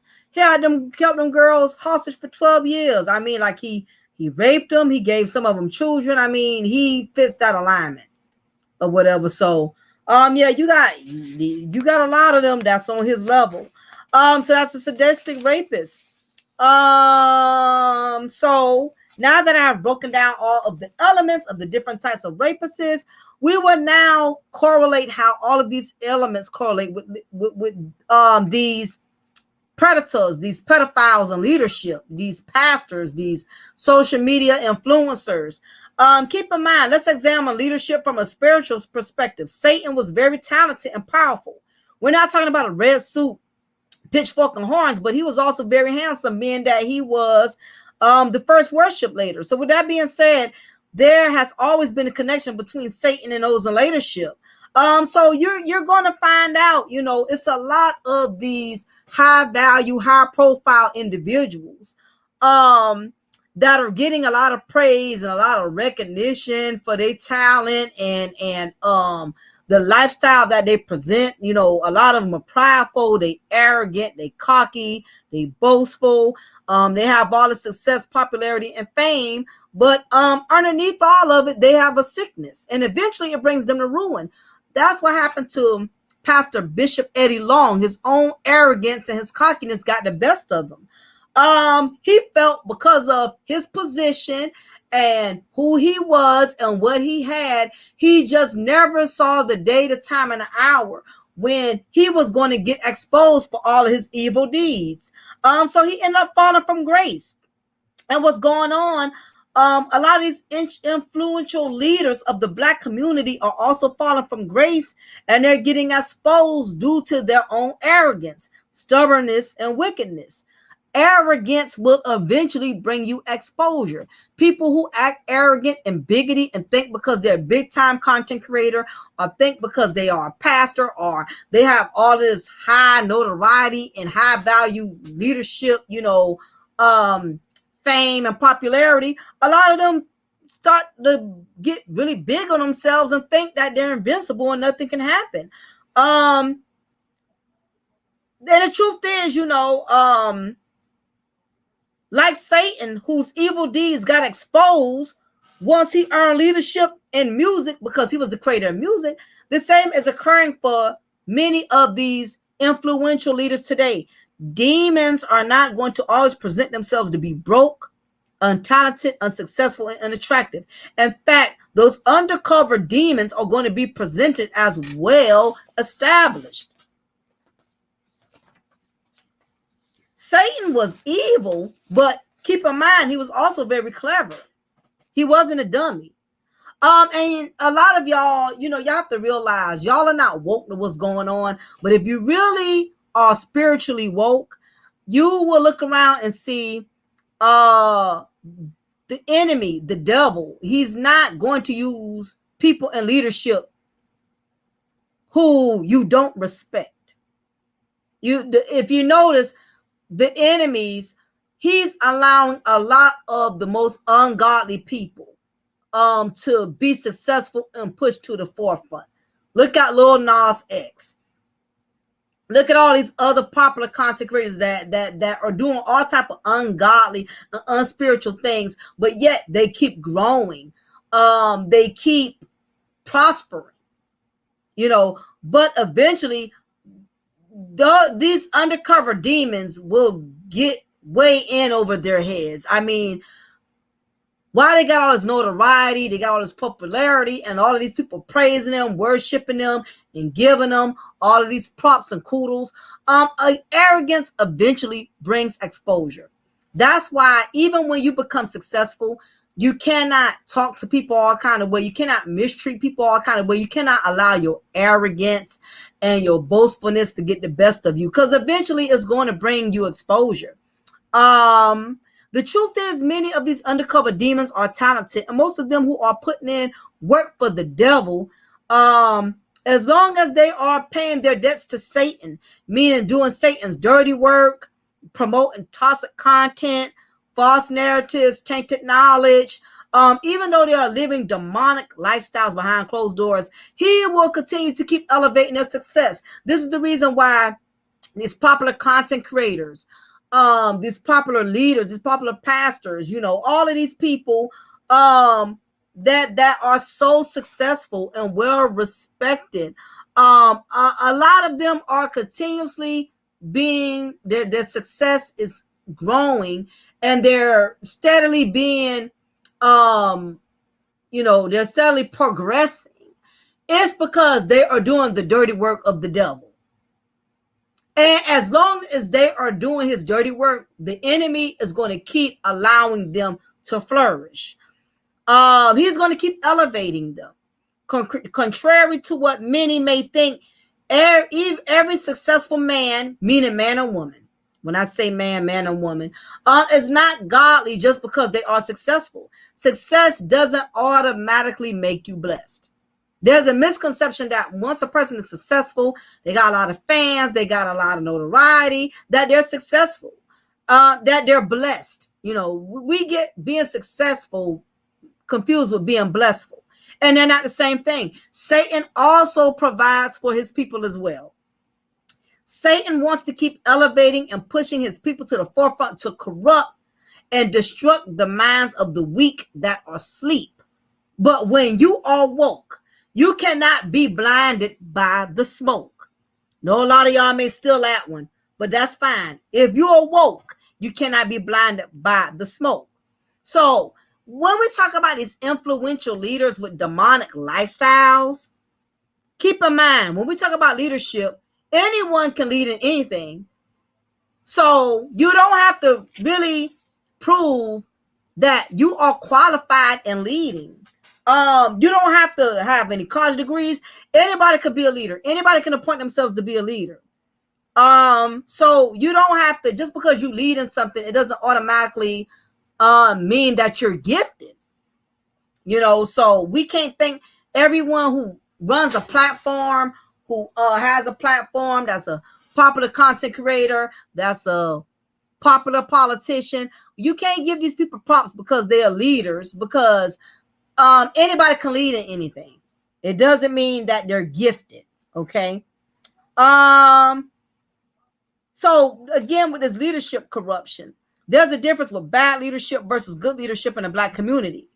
There are different types of leaderships, and I already told y'all: spiritual leaders, the pastors, community leaders, advocates, mayors, political leaders, governmental officials. Social influential leaders. These YouTube content creators, social media commentary. Just because you are a popular leader, wealthy leader, successful leader, when it comes to social influence, it doesn't make you exempt from internal demonic struggles. Stop placing these individuals on a pedestal like they don't have struggles or they haven't had any failures. There are certain individuals that are well respected in the Black YouTube sector, and you won't even believe how many people are defending them as if they know them personally. You have all these people who have been exposed, but again, the Black community is so easy to manipulate. People are defending people who have already been exposed. You have the Black community that is defending people that have already been exposed. They are defending these exposed demons. Most influential leaders that struggle with demonic perversion behind closed doors have the advantage in living corrupt because they are so well admired and supported by weak-minded individuals known as minions, or subscribers, super chatters, whatever you want to call them, or cult members who love, adore, and worship the content that they promote, even if the content that they're promoting is toxic. So the question lies, why is it hard for people to believe that men that are well-respected leaders, that are popular content creators, why people find it hard to believe that men who live this corrupt lifestyle, why people won't believe it? That their favorite content creator, their favorite pastor, their favorite community leader, oh, he would never do that. He's not that type of guy. He speaks too much truth. He speaks too much knowledge to be that type of person. Truth is, most of these popular community leaders in the Black community are pedophiles. Men who hold high power status and positions are most likely to be predators. Powerful politicians, business leaders, professionals, community leaders are routinely charged with predatory sexual behavior. I know because a lot of them enter my jail while I work. I work in a profession in which I have observed men who you would least expect, men you would never suspect, that has high pedophile behavior, suits, college degrees. None of that impresses me. I've witnessed it all. It's those of y'all who are still sleeping that don't want to believe your favorite content creator, our favorite rapper, producer, actor, musician. Y'all don't want to believe, oh no, he's too talented, he's too successful. That pedophile in his blood. Not. Many pedophiles in high places use their popularity for personal gain. Many become intoxicated by power and prestige and believe their high value status gives them a pass to misbehave. We see it all the time. Look at R. Kelly. Look at these content creators that still have the audacity to be cocky and still talking sugar honey iced tea even after you done been exposed, bragging about the money you got, bragging about how well you living. What does that got to do with all of these allegations that have been made towards you? But see, that's what pedophiles do. Pedophiles will try to redirect your attention somewhere else so you don't focus on them being pedophiles. Most undercover pedophiles give content dragging women because they aren't attracted to women. I know y'all don't want to believe that. Not your favorite content creator. Some of them, a lot of them drag women because they don't even like women. They're not even attracted to women. They are attracted to children or other men, but we ain't going to go there. We're going to stay on the topic at hand. They are attracted to children, which has enhanced their hate for women. That's why they can talk so negatively about women, because they have such a strong desire for children. Once a man has developed a significant level of attraction for little girls, he is going to despise women. Predators, the more heavily they get involved, being sexually involved with children, the less attraction they're going to have for women. Now, keep in mind, this doesn't mean some of them are going to totally rule women out. You got predators that are in relationships with women who they don't love. You got predators that are in the company of females who they're not attracted to. It's all what's called a united front so that you don't focus on their pedophilia behavior. That gives them the advantage in messing with young children because you're too busy looking at all the women he's bragging on that he doesn't even want because he wants children. This is their way of deflecting. In the Black community, we love to deflect.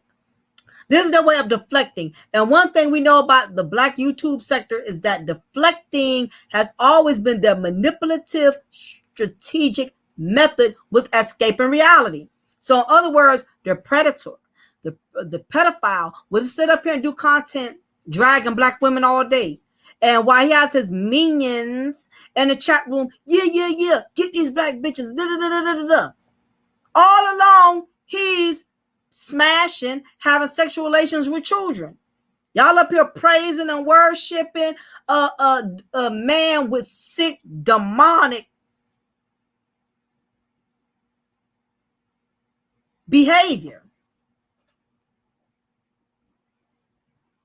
They may even encourage other men to date women twice less their age.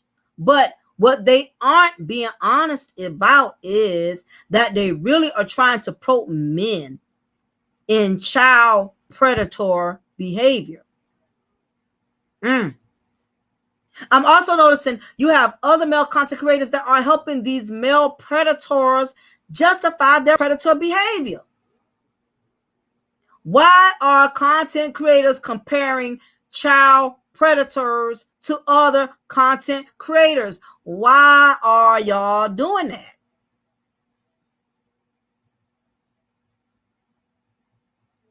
Why are consecrators saying that? Why y'all talking about child predators, but y'all ain't talking about these black women who bash black men?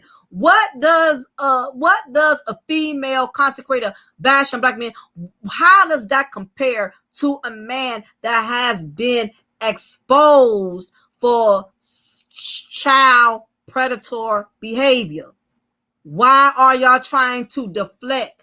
Why are y'all overlooking the fact that these individuals have allegedly been accused of having inappropriate sexual relations with underage children? Why are y'all comparing them to other consecrators? You cannot compare a man that has been accused of pedophilic behavior. You cannot compare him. I don't care about his success. I don't care about how many subscribers he got. I don't care how much super chats. You cannot compare a man with that level of demonic sicknesses to a woman that's over there just talking shit about black men. What the hell does that have to do with anything? If you're going to compare black women bash a black men, compare her to black men who also who bashing black women or whatever. You compare it on the level that's similar to it. Y'all up here talking about black women got something to say about this man being a pedophile. Yes, we do, especially if we have children. It amazes me how, pedophiles are getting a pass. All because they preaching on the things that you agree with.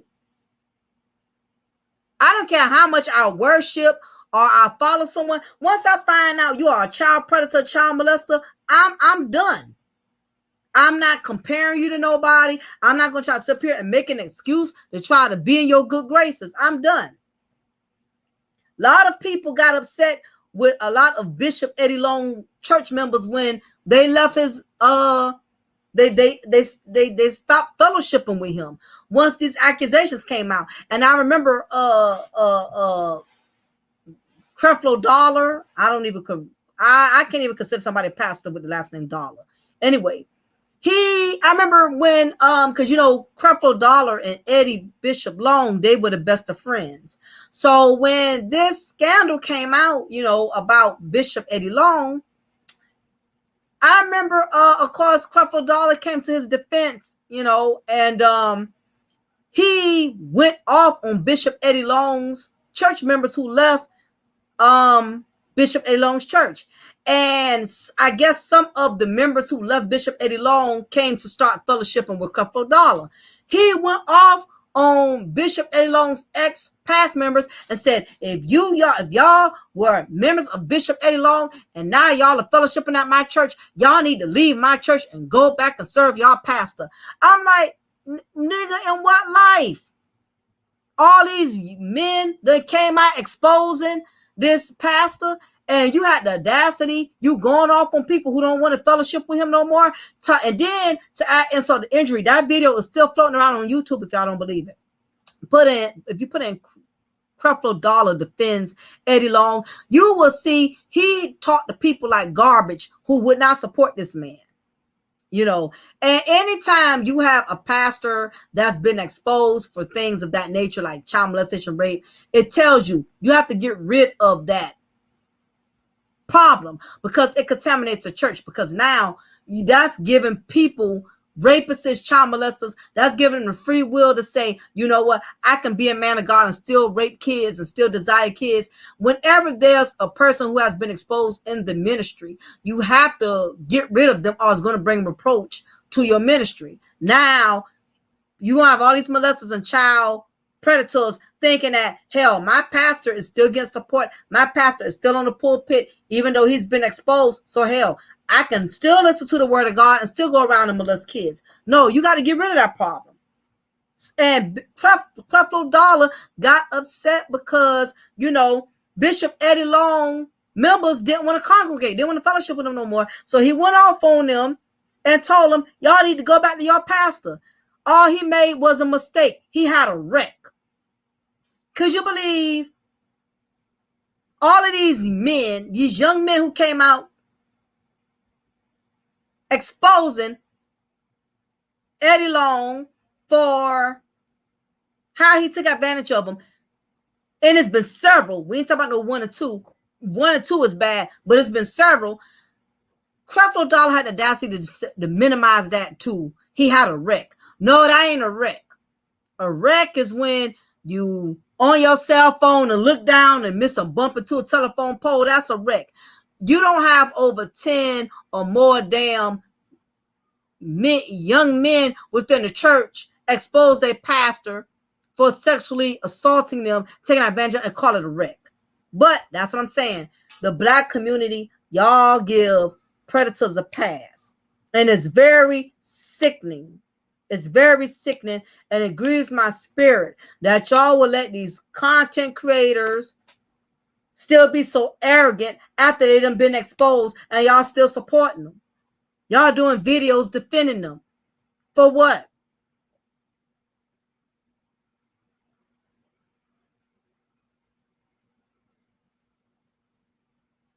So, like I said, you have all these content creators that are helping these male predators justify their predator behavior.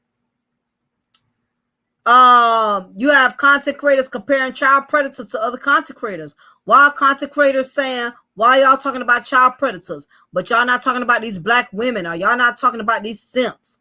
Why are y'all talking about child predators, but y'all not talking about these simps, these lames?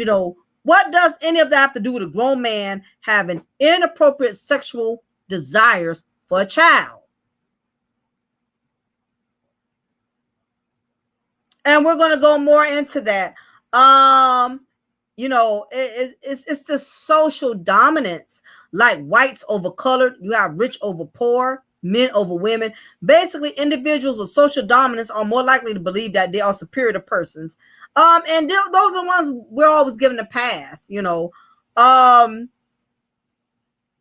another thing we have to take in consideration is exception making. Power corrupts the psyche of a predator is because the individual begins to think that social rules and laws that govern other people don't apply to them because of their status, leadership, popularity, and power.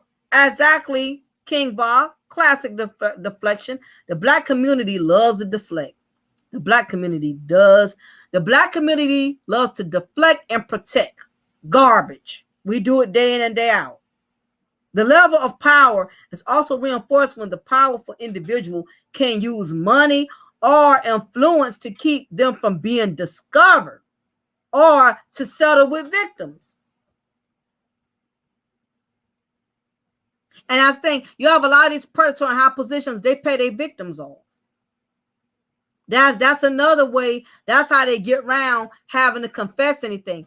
Bishop Eddie Long would not come clean, and he would never come clean. He already paid his victims off. So at that point, he didn't feel the need to address it. Now, so we're going to what is the psyche of the pedophile? One of the issues is the pedophile, the predator, is addicted to the youth of the vagina. Predators, pedophiles don't seek desire and having sex from women their age. The psyche of a sexual predator, he's more aroused to having sex with a child because the child is innocent. The child's vagina has not been infiltrated with. The vagina of a child has not been tested, has not been used. Sexual predators, they love to have sex with children because they want to be the first to give that child a sexual experience. Not only that, they get aroused at the fact that they are getting something that is not loose, if that's the appropriate way I can say it. They enjoy the youth of a vagina. I know this is sick and this is uncomfortable, but we got to get down to the real deal. You have grown men who want to put their penises in children because they want something new. They want something tight.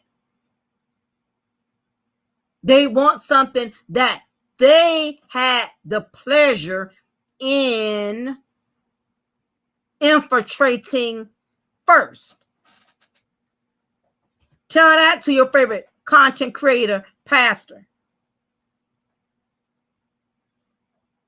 Unlike a grown woman who has already had sexual encounters, that their arousal is not as strong for women as it is with little girls. The next thing is pedophiles have the advantage in training underage women how to please them sexually. I will never forget, true story. Somebody sent this particular video to my Facebook and my messenger. I can't make this up, like Tommy Sotomayor would say, because he was the first one who started saying that. So I remember I got the video and somebody said it's going to be very disturbing. I want to send you this, but it's going to be very disturbing. I said, well, hell, I work in a jail. There's nothing you can tell me or show me disturbing that I didn't already see. And much to my knowledge, this was very disturbing. So there was a picture of, you could tell a grown man. He had his pants down with his penis out. And there was the little girl looked like she was 4 years old. He had the 4-year-old girl. I can't make it up. I still see the vision in my mind of the video while I'm telling y'all the story. He had the 4-year-old, and you know, I can say she probably was like 5 or 6. And you could see she had the barrettes in her hair, the ribbons in her hair. She was very well a little girl. He had this 6-year-old giving him head. And while the 6-year-old was giving him head, you can tell she didn't feel as if she was doing it because she was punished. You can tell the way that 6-year-old was giving him head, she had been trained to do so. He had her 7-year-old mouth going up and down his penis. Hate to be graphic, but I'm tired of y'all acting like being a predator and a pedophile is no big deal. Y'all want to cover and protect y'all content creators, y'all politicians, y'all pastors. He had this 6-year-old sliding up and down on his penis with her mouth. Okay? And this is the psyche of the predator. A lot of them want children because they can program them into sexually pleasing them. Why do you think so many of them preach to hitting the wall, hitting the wall, hitting the wall? It's a sexual predator path to sexually get involved with females that aren't of legal age.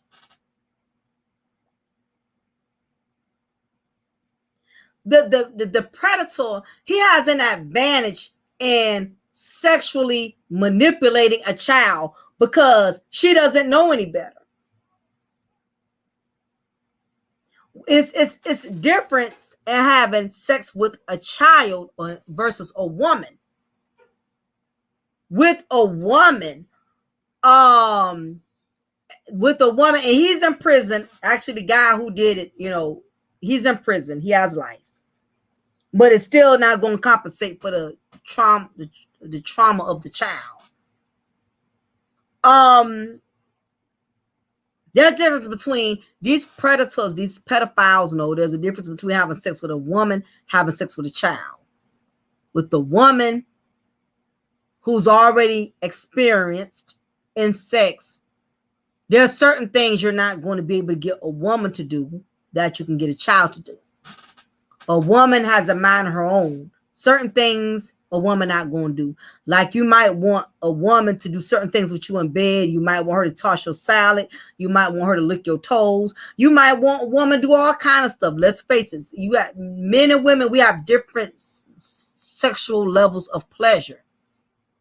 Some of us have some sick ass fetishes, but if it's between two adults, then to each his own. You want your wife tossing your salad. You want your man sucking your toe. Whatever y'all do, that's fine because y'all adults. But let me tell you how the predator, the pedophile,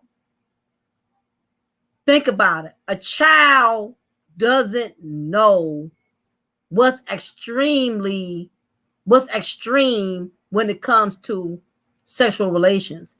A predator can get a child to do anything. Use y'all imagination.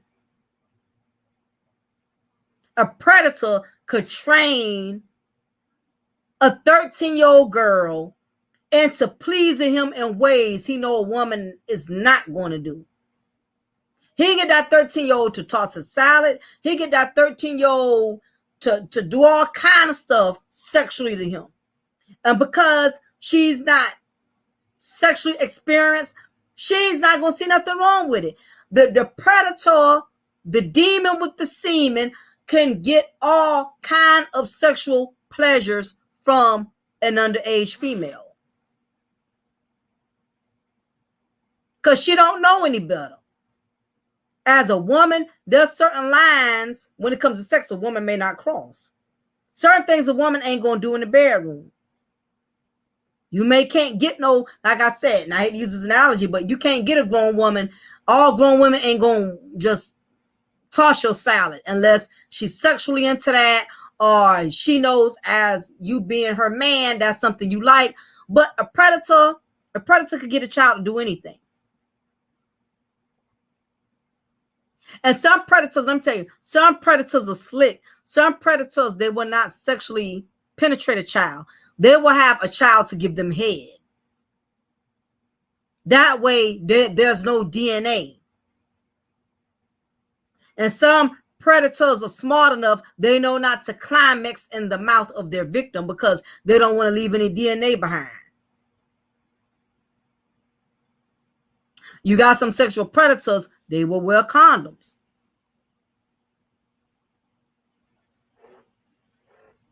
Making sure they don't leave their DNA. Sexual predators also can capture easy prey through trinkets, which is why they want girls and not women. Whenever it comes to a woman, you know you got to go all out. You got to produce receipts. You got to have money. You got to show that you are worth her time, that you are worth her energy. You worth her even dealing with you. These young girls, these females under the age of 13, they young and dumb. They don't know any better. These predators could get away with buying these young females an outfit or two from the mall, getting their hair done, getting their nails done. These predators give out what I call predator twinkets. They will spend money on these young girls, like King Ba said, to groom them. Y'all favorite sexual predators. Yes, the ones y'all support, y'all content creators, y'all pastors, y'all politicians, y'all leaders. This is what they do. But y'all are defending them. They will bribe these underage girls who don't know no better. A young girl, you can get away with giving her the 2 H's, a hamburger and a hairdo. And she'll have sexual relations with you. A woman, these predators know women, we expect more. So you have a lot of these predators who will take advantage of these little girls. He would take out to eat, buy out from the mall. She's 13 years old. What she know? You buy her an outfit. You buy her a chili dog from damn Dairy Queen. These little girls, these children, they don't know no better. They will sexually please a predator over predator trinkets. But you men, I would say the only one of the men who addressed this, and I respect him, was Kwame Brown. Now, he was one of the ones, he didn't sit up here and make excuses for Brother Polite or whatever the hell his name is, allegedly, who allegedly did this. He ain't made no excuses for him. The rest of these male content creators, I would have been better off. I wish if you was going to defend him, you would have been better off just not talking about it. Just because you want to defend somebody, you can just defend them by not talking about it. But the fact that y'all defending him, I'm like, really? And the truth is, a lot of y'all don't care because y'all don't have daughters, y'all don't have children. People who don't have kids will defend predators. You don't have children, your compassion ain't going to be the same compared to people who got daughters out here. You don't give a shit because you don't have a child, you don't have children. Somebody like me who have a child, I'm going to take it personal. But Kwame Brown was the only one who called him out and said something about it. While the rest of these fools up here, well, why y'all talking about him? Why y'all talking about him being a predator? What about these female content creators? What the hell that got to do with anything? Are you serious? Y'all hate black women just that much? Y'all willing to give a pedophile a pass? Man, come on, have several seats now. Really? And another reason these predators like to prey on these children is because they have rejection from their youth. A lot of guys, I don't care how popular they are now, I don't care how successful they are now, a lot of them probably wasn't popular in high school, wasn't popular in their neighborhood. They was not that attractive back in the day. A lot of females they age didn't want them. So now that they're grown men, they're trying to make up for all those past years when young women didn't want them. Now they want to go back and catch up with that by picking up these young girls who don't know no better. A lot of these pedophiles got low self-esteem. Don't care how many subscribers he got, care how much success. That don't mean he got confidence. In fact, a lot of these male content creators who also popular, who a lot of y'all subscribe to and worship and praise, a lot of them don't have confidence, which is why they use their platforms to bash the opposite sex so much, because now that they have clout, now that they have a platform, they can use that to voice and bash women because the majority of them was rejected by women.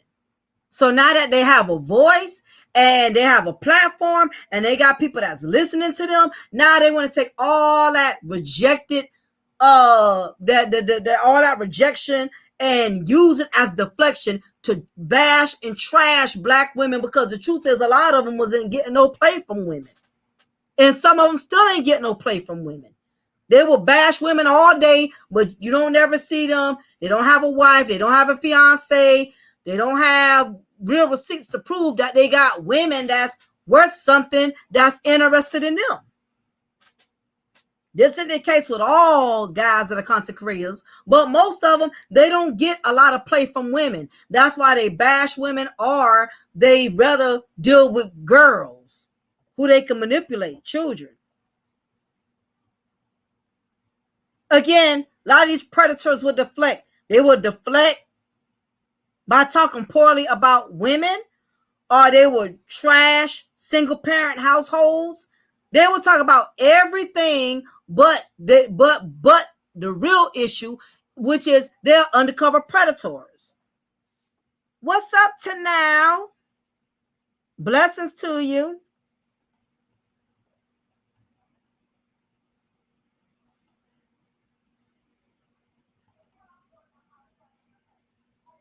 And in most cases, a lot of predators, they don't have just one victim. They have several.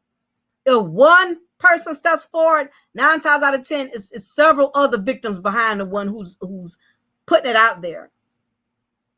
And another thing, predators are, I keep telling y'all, predators are who y'all least suspect. Stop thinking it's only squares. Stop thinking it's only unattractive guys.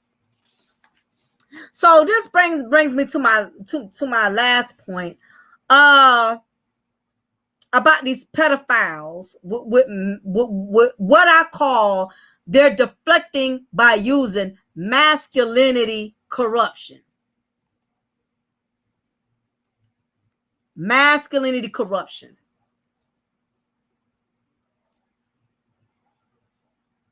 Men that have power, clout, and popularity in the industry, they use their notoriety. Not all. All men aren't doing this. So if it doesn't apply, you ain't got to reply. But we're talking about these predators or these undercover predators who have not been exposed yet. These high-value predators have power, clout, and popularity in the industry, using their notoriety to lure underage, inexperienced, vulnerable females and children into their web of deception. These pastors, these presidents, these governmental officials, these motivational speakers known as social media influencers, your favorite content creators that are predators behind closed doors. Y'all want to lie and cake for them so y'all can get in good with them.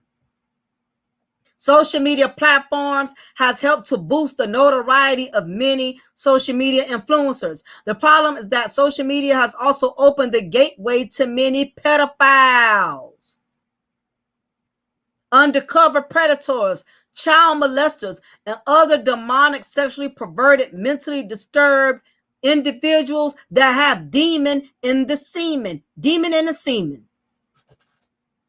Pedophilia has been an ongoing issue in the Black community for years, and although these predators are always getting exposed in the churches, in the neighborhoods, in the industry, the Black YouTube sector, they keep constantly these fans of theirs want to sweep it under the rug. They want to highlight and talk about everything else in the Black community. We want to talk about wigs. We want to talk about weaves. We want to talk about single parent households. We want to talk about simps. We want to talk about OnlyFans. But y'all don't want to talk about y'all predators who y'all praise and worship as y'all savior. And I notice a lot of men are shying away from talking about pedophilia behavior in the Black community. It's not too many men. The only man I heard so far talk about it was Kwame Brown. He's the only one who addressed it and said, this is some sick shit. The rest of these dudes, they up here, they deflecting. They want to defend this man's pedophilia, predator behavior, talking about every goddamn thing else but that. Weaves and weed and simps, that's not the main cancer of the society. It's these damn predators that's going around molesting the hell out of people, kids, grandkids, nieces, nephews. Do y'all not realize?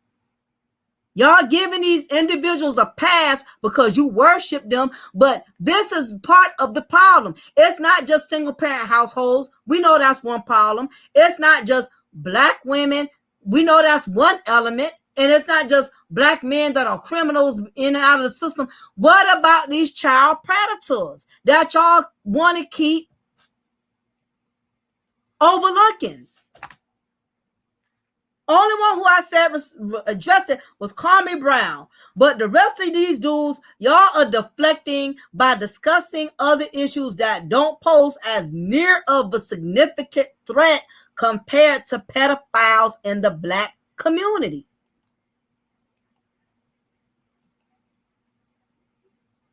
No one wants to discuss. Matter of fact, I just got a child abduction Amber Alert in Athens, Georgia.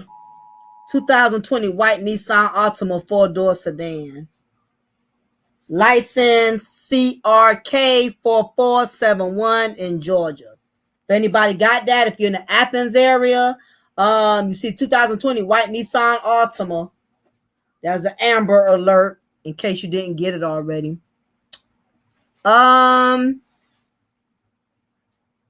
We want to focus on irrelevant issues in the Black community that has very little to no harm compared to these child predators. Those are the biggest threats to the Black community. So why is no one not addressing that?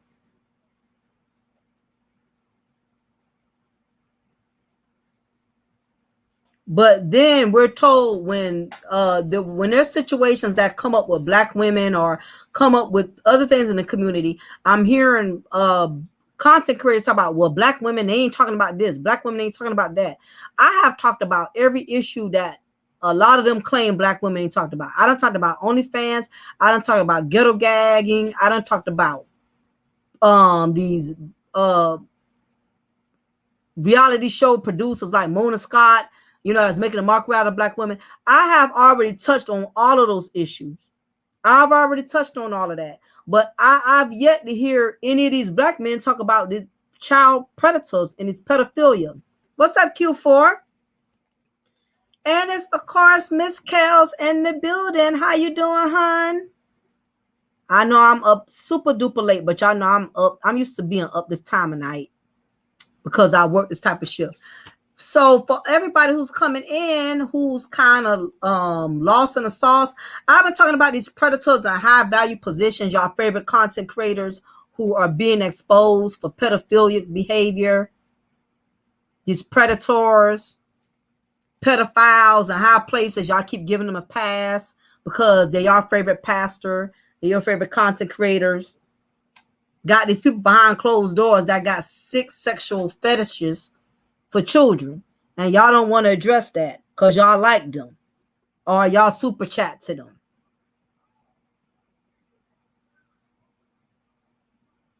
Like I said, everybody in the black community, we want to talk about everything else but that. We want to talk about black women. We want to talk about single parent households. We want to talk about wigs and weave. And I mean, I get it. Every once in a while, fuckery is entertaining. But y'all are not talking about these grown men that's going around here inserting penises in children. They inserting penises in children, and y'all, we're not going to talk about that. We're going to sweep that up under the rug, right? Unless you have grandchildren, you got nieces and nephews, you got children, you're not going to really have any compassion for children that are getting infiltrated and getting taken advantage of by these predators. You got these predators that are making these underage children and young girls and children, they're using them for sexual pleasure.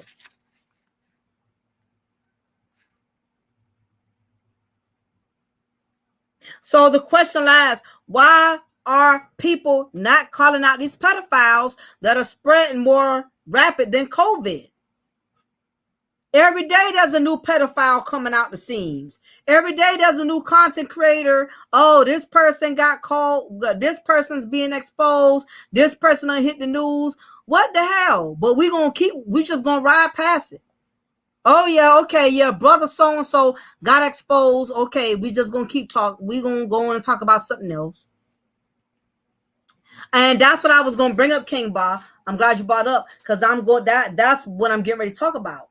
King Ba says some of these brothers, they don't want to talk about it because it hit close to home. And you telling the truth. It's hitting close to home because either they pedophiles they darn self, or they have become so infatuated with supporting these men, they are afraid to turn away from these men. They're afraid to not want to have nothing to do with these guys because it's simping. It's sad, but it's to a point now. We're in a generation, y'all, where a man can be exposed for his demonic actions, and because other men don't want to rock with him no more because of it, he's a simp. Or if other females don't want to rock with him no more because of it,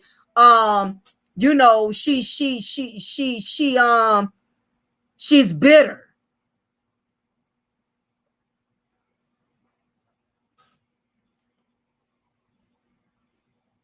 Yep, and I may be too, Q4. I'm talking about other folks' family members. Yep, you got a lot of these men, they got homeboys that are child molesters and child predators, and they still hang around.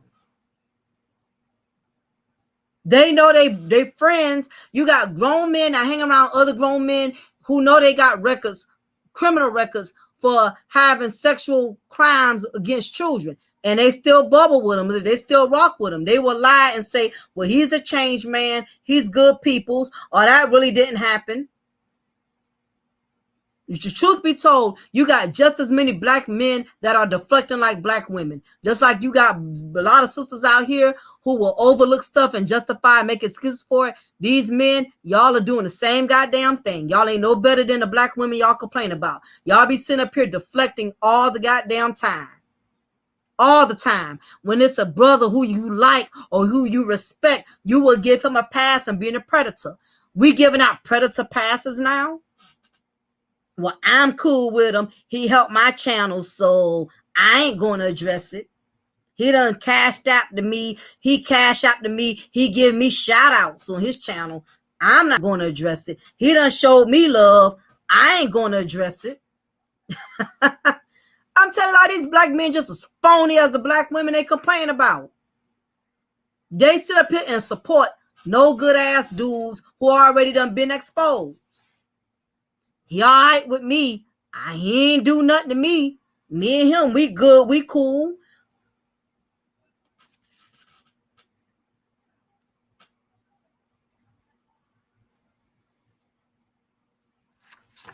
A lot of these predators, as long as they can get away with bashing women in content, long as they're speaking, a lot of these predators and pedophiles, as long as they are speaking on the things that some of these brothers want to hear, these brothers are going to get them a pass on being pedophiles. They're not going to turn away from them.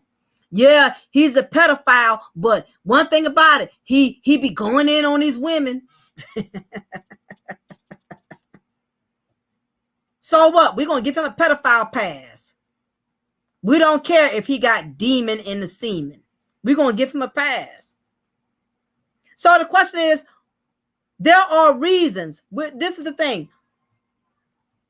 The question lies, why even after these social media influential leaders are exposed, no one wants to address the issue, but instead they want to smooth over it and give these individuals a pedophile pass? I'm going to give you all the reasons. The first reasons is no one wants to address the pedophile or even address the exposure of the pedophile because the person was someone they respected, worshiped, praised, and defended. That's the first reason. You know, a lot of these dudes, they're not going to address these pedophiles because they have had too much respect for them. They worship them. They praise them. They got an alliance. A lot of these dudes in the YouTube sector, they're not going to call out their pedophile partners because their pedophile partners help them to get their platform.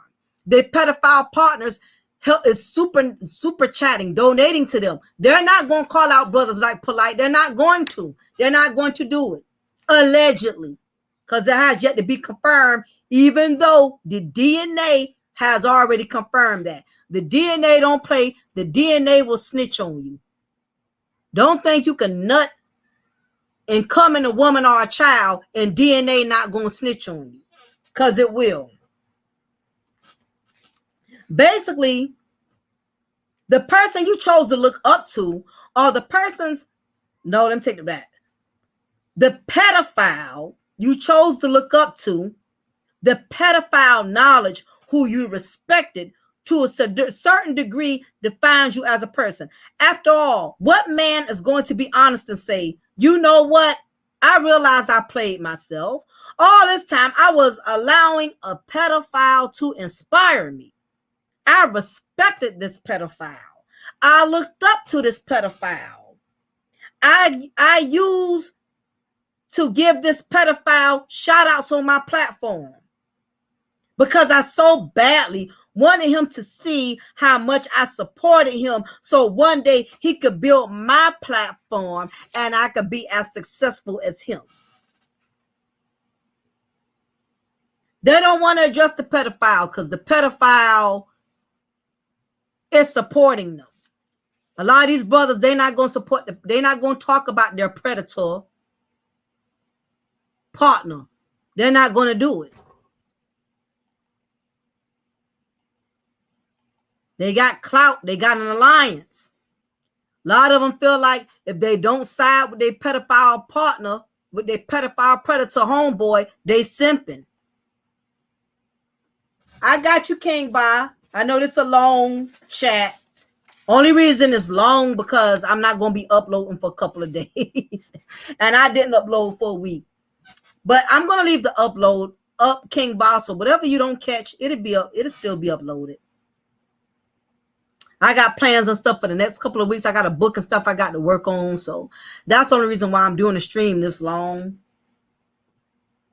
Because I'm not going to be one to upload no every day. I got a life outside social media, unlike other people. I can't come on here and do streams every day, all day.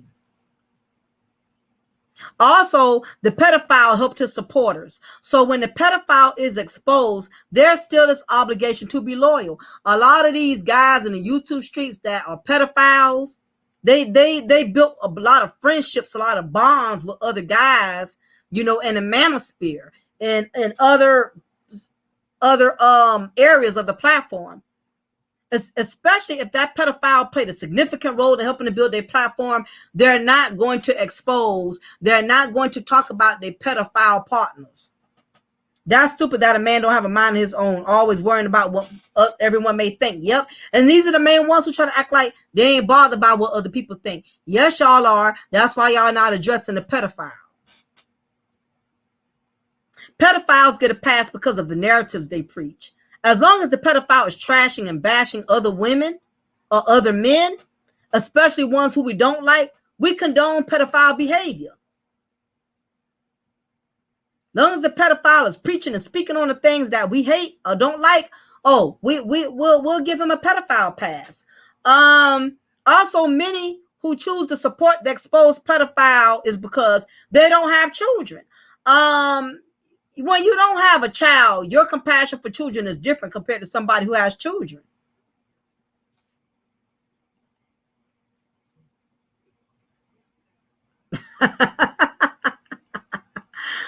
Q4 said, look out, Mocha, accomplishing goals, writing books, and going to Ayala and Vanlin show. Yeah, man, I got other things I got to do. I can't be on here no every day and live stream every day. It's going to be times y'all may not see me upload for like a week or two. Because I just got other stuff I got to do. I got a husband. I got a daughter. I got other stuff. I ain't got time to be on here every day, all day. Now, and I got friends that I talk to off of live stream when I ain't doing nothing. But people who don't have kids, y'all the main ones who don't have a problem with these pedophiles. Let it be your son, your daughter. You'll feel different. Some of you predators are either, like I said, let's face it. Those of you who don't have kids, y'all don't give a damn about people who do. That's why y'all let these predators get away with molesting and touching children and having sexual relations, and y'all don't address them. People that don't have children will side with the predator before they have any compassion for the child. When you have a child, your insight about these predators hit different. A lot of y'all are siding with the predators because you don't have kids. Some of you are predators, your damn self, or you have predator tendencies, so therefore you can relate to the exposed pedophile. But we're not going to talk about that, are we? You will have more compassion for the pedophile, and anytime you have grown men willing to defend, deflect, or deny, the 3 Ds, defend, deflect, or deny the exposure of a predator, that is when masculinity corruption in the Black community develops. Masculinity corruption. This is a term I came up with. This is the first time you're going to hear it here. Can't nobody get credit for this. Can't nobody say they got this from a book or anywhere else. You hear it here first. This is my own theory that I developed. And I call it masculinity corruption in the Black community. So for those of y'all who are not familiar with masculinity corruption is when certain type of male men, especially those of high value status, whether socially or economically, are using their success, popularity, notoriety, or fame to mentally and psychologically promote their own perception of masculinity and mold the mindset of their fans, subscribers, followers, or supporters into believing they can be masculine in corrupt ways. I want that to marinate for a minute, because this is something I'm going to be speaking on for quite some time. Masculinity corruption. You have a lot of well-respected, and I'm not going to say this about all of men. Let me first say, if it doesn't apply, you don't have to reply. I'm not talking about all men. I'm talking about men that are predators, that are pedophiles, that are living a different lifestyle from what they are teaching and preaching, and they're trying to corrupt other men by giving them knowledge or giving them advice into making them believe that certain things, as long as we define it as masculine, is acceptable. For instance, you may have a male content creator. This is just an example. You may have a male content creator that may do content teaching men, and this is an example, that it's okay to mess with children. Let's say if you have a guy that's a male content creator, and because he has such a large fan base, and because he's very well known and well respected, he will abuse and misuse his popularity to manipulate other men into making choices that seem masculine, but those choices aren't really masculine, they're demonic. He may be preaching to men, it's okay to date younger women, it's okay to date females underage, when really he's promoting and teaching them that it is okay to partake in pedophilic behavior. If you're not being specific and saying, if you're going to deal with a younger woman, she's going to have to be legally of age. She's going to have to be legally. But to sit up here and make men believe that you better off dealing with young females that you know are not legal, not of age, that's promoting predatory behavior. That's masculinity corruption. A lot of men are giving bad advice to other men. It's gotten to the point to where, and this isn't the case with all, but you have men now that are being taught that if you respect a woman, you simping. Or if you show your feelings or your emotion towards a woman, you're simping. That's masculine corruption. That's masculinity corruption. What is wrong with the man being emotional with a woman he cares about, a woman he loves? Now, if a man is being emotional or catching feelings for a woman he don't know, that's a thought, or a woman that's using him or taking advantage of him, yeah, now that's some type of simp stuff, you know. But because you have men who, for instance, you have men who respect my content and respect what I preach and teach upon, and they appreciate the content in what I do. As for a man whose masculinity has been corrupted, he will get offended by the content that I speak upon and say that I'm being a feminist, or say that I'm being a male basher, not taking into account that I'm not talking about all men. I'm just talking about men that are pedophiles and are predators. It's a lot of masculinity corruption going on, and it's being promoted consistently. Men are constantly being told they are simps if they listen to certain female content creators, even if it's a female content creator you don't like. Why another man got to be a simp because he's over there supporting her and not supporting your channel because you feel like, I'm a man, he should be over here listening to men. Why he over there listening to women? Even if that woman is talking about things that are degrading to men, maybe he's a confident man enough to know he can listen to her bash men It's not making him feel no type of way because he's confident within himself as a woman. No different than I may go and support and listen to other men that may do content that's very degrading to black women. Another black woman may consider me as a mammy because I listen to him. But my thing is, I'm confident enough to listen to his content and know he's not talking to me. I'm not offended by it. So y'all cannot get mad or this again. This is what is masculinity corruption coming at. You listen to a woman, so you're not really masculine. You're supporting a woman. You're not really masculine. If that man could support that woman and not allow it to make him, disrespectful to other men or to where he has no regard for other men, well, don't promote masculinity corruption because you want. For one, everybody does not define masculinity the same way. That's the first thing. Just because another man, he's masculine in his own way and you're masculine in your own way, but you don't have to promote masculinity corruption because you want men to feel the way you feel. A man has his own feelings. A man is entitled to his own emotions. Another man doesn't have to adopt another man's emotions. Just because you don't rock with certain females, don't knock that man because he rocks with them and you want to call him a simp or you want to call him a lame.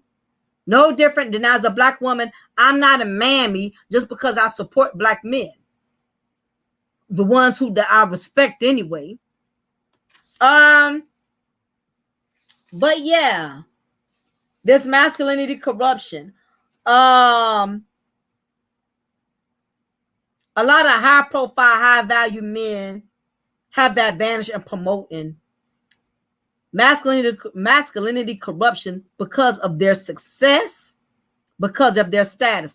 Most men, put it this way, from what I noticed just sitting in the cloud, most men, you can know a man is corrupt, know he's a pedophile and a predator, but if he's successful, a lot of men will support him before they support a man who doesn't have a lot of followers, who doesn't have predatory tendencies, but because he does not have the success to produce, a lot of men aren't going to listen to him as much as they would with the predator who has the success to produce. And that's the sad part. Men will believe a successful man, no matter how corrupt he is, before they accept knowledge from a man that's not so successful, but is non-corrupt. Let's face it, masculinity in this day and age is not based on who you are as a man, but it is based on what you have. That's why these gold diggers are so quick to go after men who look rich, because he drives a certain car or dresses in certain clothes, but underneath all of those materialistic things, he could be spiritually bankrupt. He could be the demon with the semen.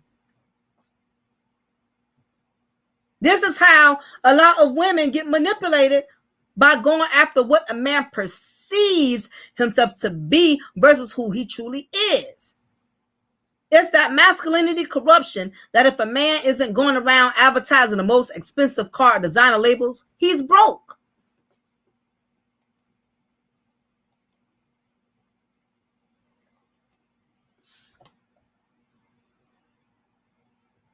It's that masculine corruption.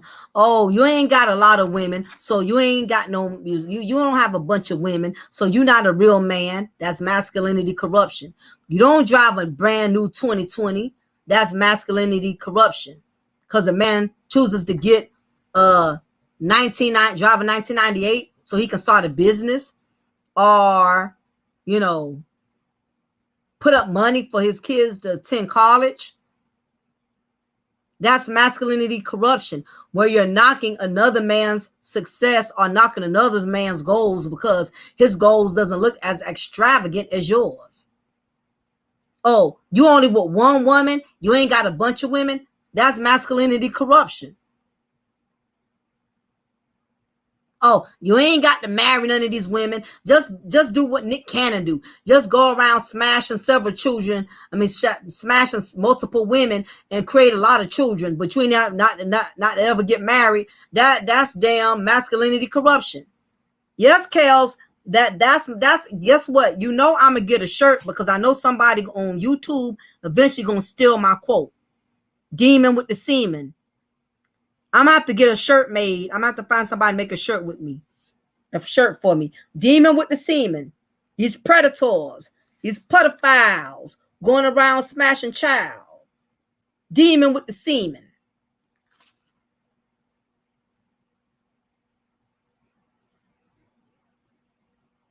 You will have the knowledge of men well received by other men simply because of the number of his followers. It's this false idea that if there's over hundreds of men following, listening to, or supporting that individual, no matter how corrupt he is underneath the numbers of popularity or platform, he knows what he's talking about. The problem is that masculine, corrupt individuals are leading several men to destruction. These pedophiles, these predators, these chesters, the child molesters that y'all support, that y'all brag on, y'all praise, y'all cash out. You can't leave your child around them for 5 seconds.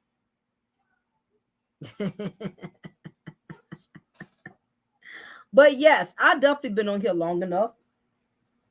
This is a very, very, very long subject. It had to be 3 hours. I didn't want to be, but it had to be 3 hours. It's a lot to cover when you're talking about predators and high places and masculinity corruption. This content was very long. I broke down a different type of rapists. I went into details. I was very thorough. The information I gave was pretty explicit, but it's real. I had to go deep because a lot of y'all acting like being a predator and a pedophile is not a big deal in the Black community. Y'all just walk right past it like it's a broom in a janitor closet. And I'm amazed at how oblivious so many men are to these pedophiles. How y'all even feel right supporting these dudes, shouting them out on your platforms, defending him. You don't know what this man is like behind closed doors. Not to say he may not be a cool dude. Y'all may vibe and do good content together, but the man could be sick. He could have a lot of pedophile sicknesses. Yeah, I don't care how cool he is, how nice he is. Y'all may vibe, y'all may have good conversation, but the man's still a pedophile.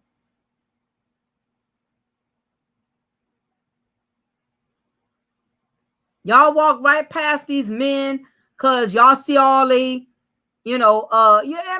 thing is, if I get ready to end things, my thing is, really, the main thing is you need to stop putting people on the pedestal. A lot of y'all around here are putting these content creators on the pedestal. Y'all putting these these social media influencers on the pedestal. Like they can't do no wrong.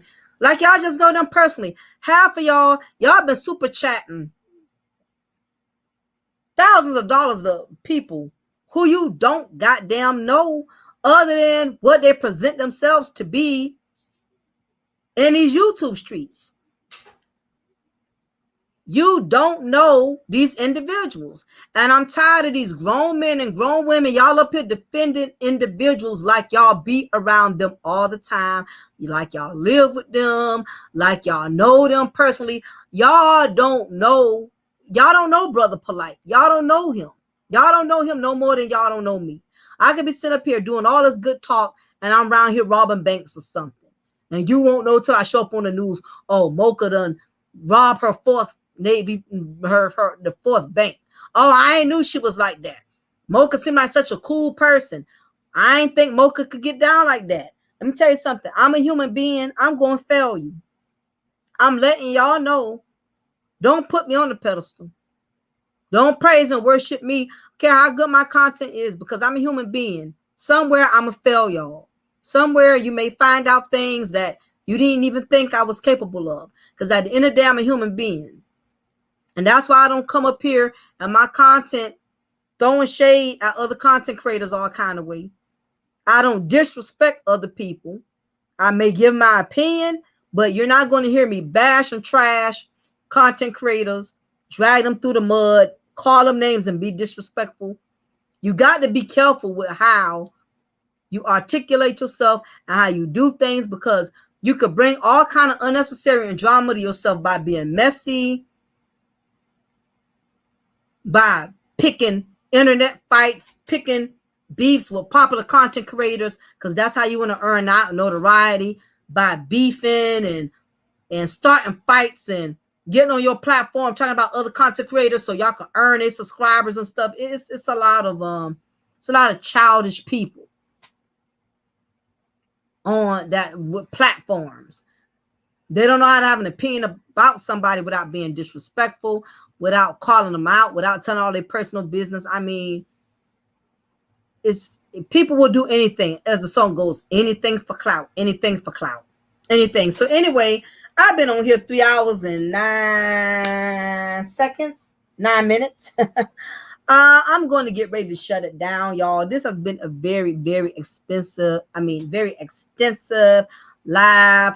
And the reason why it was so long, because when you talk about child predators and pedophilia, that's a very, very this is a very complicated topic, because there's so much that lies into it.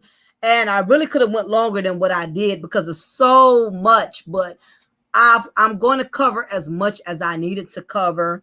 But I definitely appreciate everybody who's been able to hang out all this time and listen to the content. I know it's been very, very long, because again, I'm not going to be uploading as much as I normally would.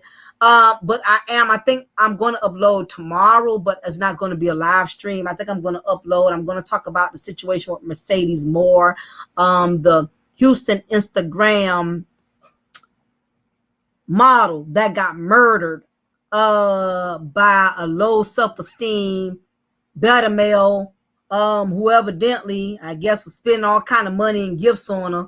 And when he realized he wasn't getting anything out of return, he took it upon himself to take her life, so I'm definitely going to address that, and again, also intel with that. That's why women, we don't need to have this attitude about securing the bag. You can't go around here using these men, taking advantage of them, thoughting it up to get their money. Think you're going to take their money and just jet. Think you could get what you want out of them and walk away and leave them. We living in a world where you have a lot of men that are becoming just as emotional as the women they complain about. You have a lot of watered down men who get in their feelings. They can't handle rejection. This is a different generation of men that I have seen coming up. A lot of these dudes cannot handle rejection. They cannot handle being wanted. They cannot handle not being desired. When men are not desired or wanted, they go around disrespecting women, or they get violent towards women. So we're dealing in a different generation. Men back in the day, they didn't allow women to get them out their character the way they arguing like women. They fussing like women. We're just dealing with a whole different generation of men. Just like I'm sure a lot of men feel like today they're dealing with a whole nother generation of women. Not too many women today that are very feminine. You got a lot of women today that are more masculine and trying to overly dominate men. So it's on both sides of the spectrum. We're dealing with a totally different generation. So anyway, y'all, I'm going to get ready to shut it down. Anybody who wants to cash out or support my movement, my girl Kels, put my information up here. Please make sure you share this live. If those of you who have not subscribed already, please make sure you subscribe. So when I upload my content, you will not miss out on anything that I upload. So anyway, y'all, I'm gonna get ready to shut it down. It is your girl, your diva, and knowledge, Lady Mocha. Remember, I'm gonna always pour you a cup of truth, and I'm gonna always make you off a slice of knowledge. And until next time, y'all be blessed. Take care. Bye.